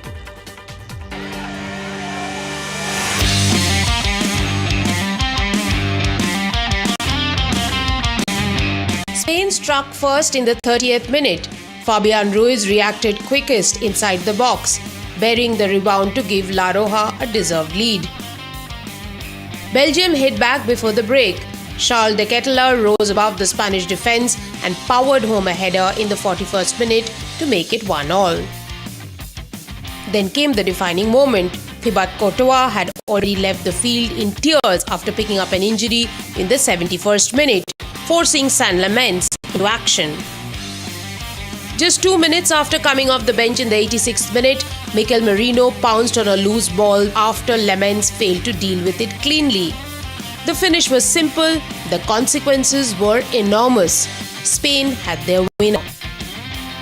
Spain's incredible run continues. They are now unbeaten in 36 consecutive matches, dating back to March 2023, moving within one game of Italy's record of unbeaten streak. For Belgium, the defeat could mark the end of an era. Romelu Lukaku, Kevin De Bruyne and the last remaining members of the country's celebrated golden generation may well have played their final World Cup match. A team that promised so much leaves the World Cup stage without the trophy it chased over a decade. Rika Roy for NDTV. So Spain are unbeaten in 36 matches, and up next in World Cup semi-final, they will face France. Let's go across to Rika Roy, NDTV sports editor, who's joining me on the broadcast now. Rika, first and foremost, let's talk about the quarter-final that unfolded last night. Ultimately, was 2-1 a fair reflection of how the match really unfolded? Well, I would say it was a fair reflection, given the way, Spain were heavily dubbed as the favourites to win the match. They were bookies' favourite. The bookies had given them 63% chance to win this game, and they wrapped up with a 2-0 result. Could they have scored more? Maybe they could have scored more. Everyone expected a goal for Lamine Yamal, though I would say that he was the chaos that on the right wing that separated Spain from Belgium. The Belgian side, I would say they are a more attacking side. We could have had another goal from him and the match leading into extra time. That didn't happen. It ended there with that final goal coming in the 80th minute, and Spain was able to close out this contest and able to preserve themselves. So I would say that, it was quite the reflection of what we have been asking for from the Spanish team. Right. So, Rika, we know the way Spain has really maintained their winning streak for up to 36 matches now. Italy has the maximum 37, I think. But now a semi-final against France. Do you think Spain has it in them to stop the defending champions? Well, first and foremost, they have to stop Mbappe. If they stop Mbappe, do they have an answer for Dembele, Adrien Rabiot? So in the French side, when you look at the side, there are many goal scorers. So that is something that, Spain has to account for. They have to do a man-to-man marking. Plus, if a side scores first, they get the first movers advantage. So Spain really have to try and score as soon as possible, as soon as they are perhaps on the pitch in the first 10 or the 15 minutes. And Lamine Yamal has to come into the party. He was brilliant last night, feeding the attack. But we are still expecting another goal from him. He's of course scored one in this World Cup. We are looking forward to that one exceptional performance from the teenager. Well, Spain versus France in a World Cup semi-final definitely looks like a mouth-watering clash. And talking about mouth-watering clashes, Rika, stay with me. Let's talk about what's lined up ahead in terms of the quarterfinals of this tournament. Well, 2 teams have secured a place for themselves. For the other 4, 2 very big clashes are lined up tonight. In FIFA World Cup 2026, what we are going to see is England versus Norway. And this will take place at 2:30 a.m. IST, Indian Standard Time. The venue for this one is Hard Rock Stadium in Miami. And of course, why I call this one a mouth-watering clash is because Norway are looking very motivated and fearless as they face England, and England will be really gearing up to face this challenge of Erling Haaland and his team in this clash. And Leading this one, following this one rather, tomorrow morning we'll also have in the World Cup Argentina versus Switzerland, which will take place at 6:30 a.m. Indian Standard Time, and the venue for this one is going to be Kansas City. This is another mouth-watering clash that we are all looking forward to catch. Argentina versus Switzerland. Who is going to make it to the last two slots which are left in this tournament's semi-finals? Rika is continuously with me. Let me first, Rika, talk about the Norway versus England clash. Norway has registered a stunning win over Brazil. They have, they have been a team which has surprised us all, shocked many in this tournament. How do you see this one panning out, Norway versus England? For whom is it going to be more of a hard work, really? So let's break down both the teams. Norway, having come to the World Cup after 28 years, they are playing with flair and freedom. Leading their charge is Erling Haaland, who's a prolific goal scorer in Premier League. He has 36. He has a season record of 36 goals in the Premier League. But this is really his chance to prove that he is more than a club superstar with Manchester City. He has proved every bit of it. He is hot on the heels of Messi with 7 goals. With in fact, he is on 7 goals, and he is hot on the heels of Messi and Mbappe. Whether he is able to get over England or not tonight, we'll have to see. Apart from him, we have Martin Odegaard, the captain of the Norway team, who could potentially be another threat to England. But when you look at the English side, Thomas Tuchel's side, very organized in attack and in defense. Between Harry Kane and Jude Bellingham, they have scored 10 of the 11 goals. So they have really dominated the field. They are also coming off a high-octane performance against the Mexico side at the Estadio Azteca, where very few people gave them the chance to overcome Mexico, because Mexico had been unbeaten in their backyard. So they are coming out. They really had to dig deep for that win. Both the sides coming off high-octane win. Who has it in their tank will be visible tonight. I really want to talk about which team has the tactical edge heading into this quarterfinal. But before that, I have to admit that Erling Haaland has made many new fans, particularly in subcontinent, with his heroics in the FIFA World Cup 2026. Of course, that's something that's playing heavy on the mind of a lot of new fans of the World Cup. But at the same time, that's not the only thing that will take you to the semi-finals. Norway has come this far, but do they have that tactical edge, really, Rika, that can take them further ahead? Tonight it is going to be England's tactics versus Norway's flair. If you look the way Erling Haaland has found his goals, it is really not by, being in your face. He has been, if you look at the goal he scored, against Brazil, he was just walking behind the Brazil defenders, and finally he found that space, he scored. So basically England really has to find a way to not feed this man called Erling Haaland. Yeah. The moment he is fed into the box, the ball will find the back of the net. So that's going to happen tonight. And, my gut feeling is it is going to be 2-2 going into extra time tonight.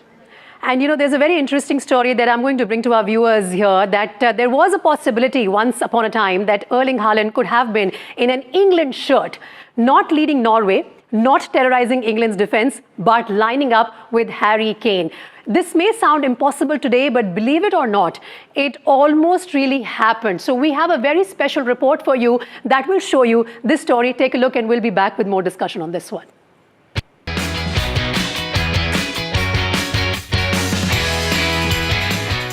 Erling Haaland wasn't born in Oslo or Bergen. He was born in Leeds, in England, in July 2000. While his father, Alf Inge Haaland, was playing in the Premier League. For the first 4 years of his life, young Erling lived in England. His family even spoke English during the day and Norwegian at home in the evenings. On paper, England had a genuine chance. When Alf Inge retired through injury, the family moved back to Bern in Norway. That's where Haaland grew up, went to school, made friends, and became the goal machine the world knows today. One of his youth coaches says that the move changed everything. Stay a few more years in England and Haaland might have felt English. Instead, Norway shaped him. Even Haaland admitted it himself. He once said, "Maybe if my father had stayed longer in England, things could have been different. But I am Norwegian and I'm proud of it." And that's exactly why tonight's World Cup quarterfinal feels so fascinating. England aren't just facing the world's most feared striker, they're facing the player who could have been wearing the 3 lines. Instead of scoring for England, Erling Haaland now has the chance to knock them out of the World Cup. Football really doesn't get much more dramatic than that. Rika Roy for NDTV.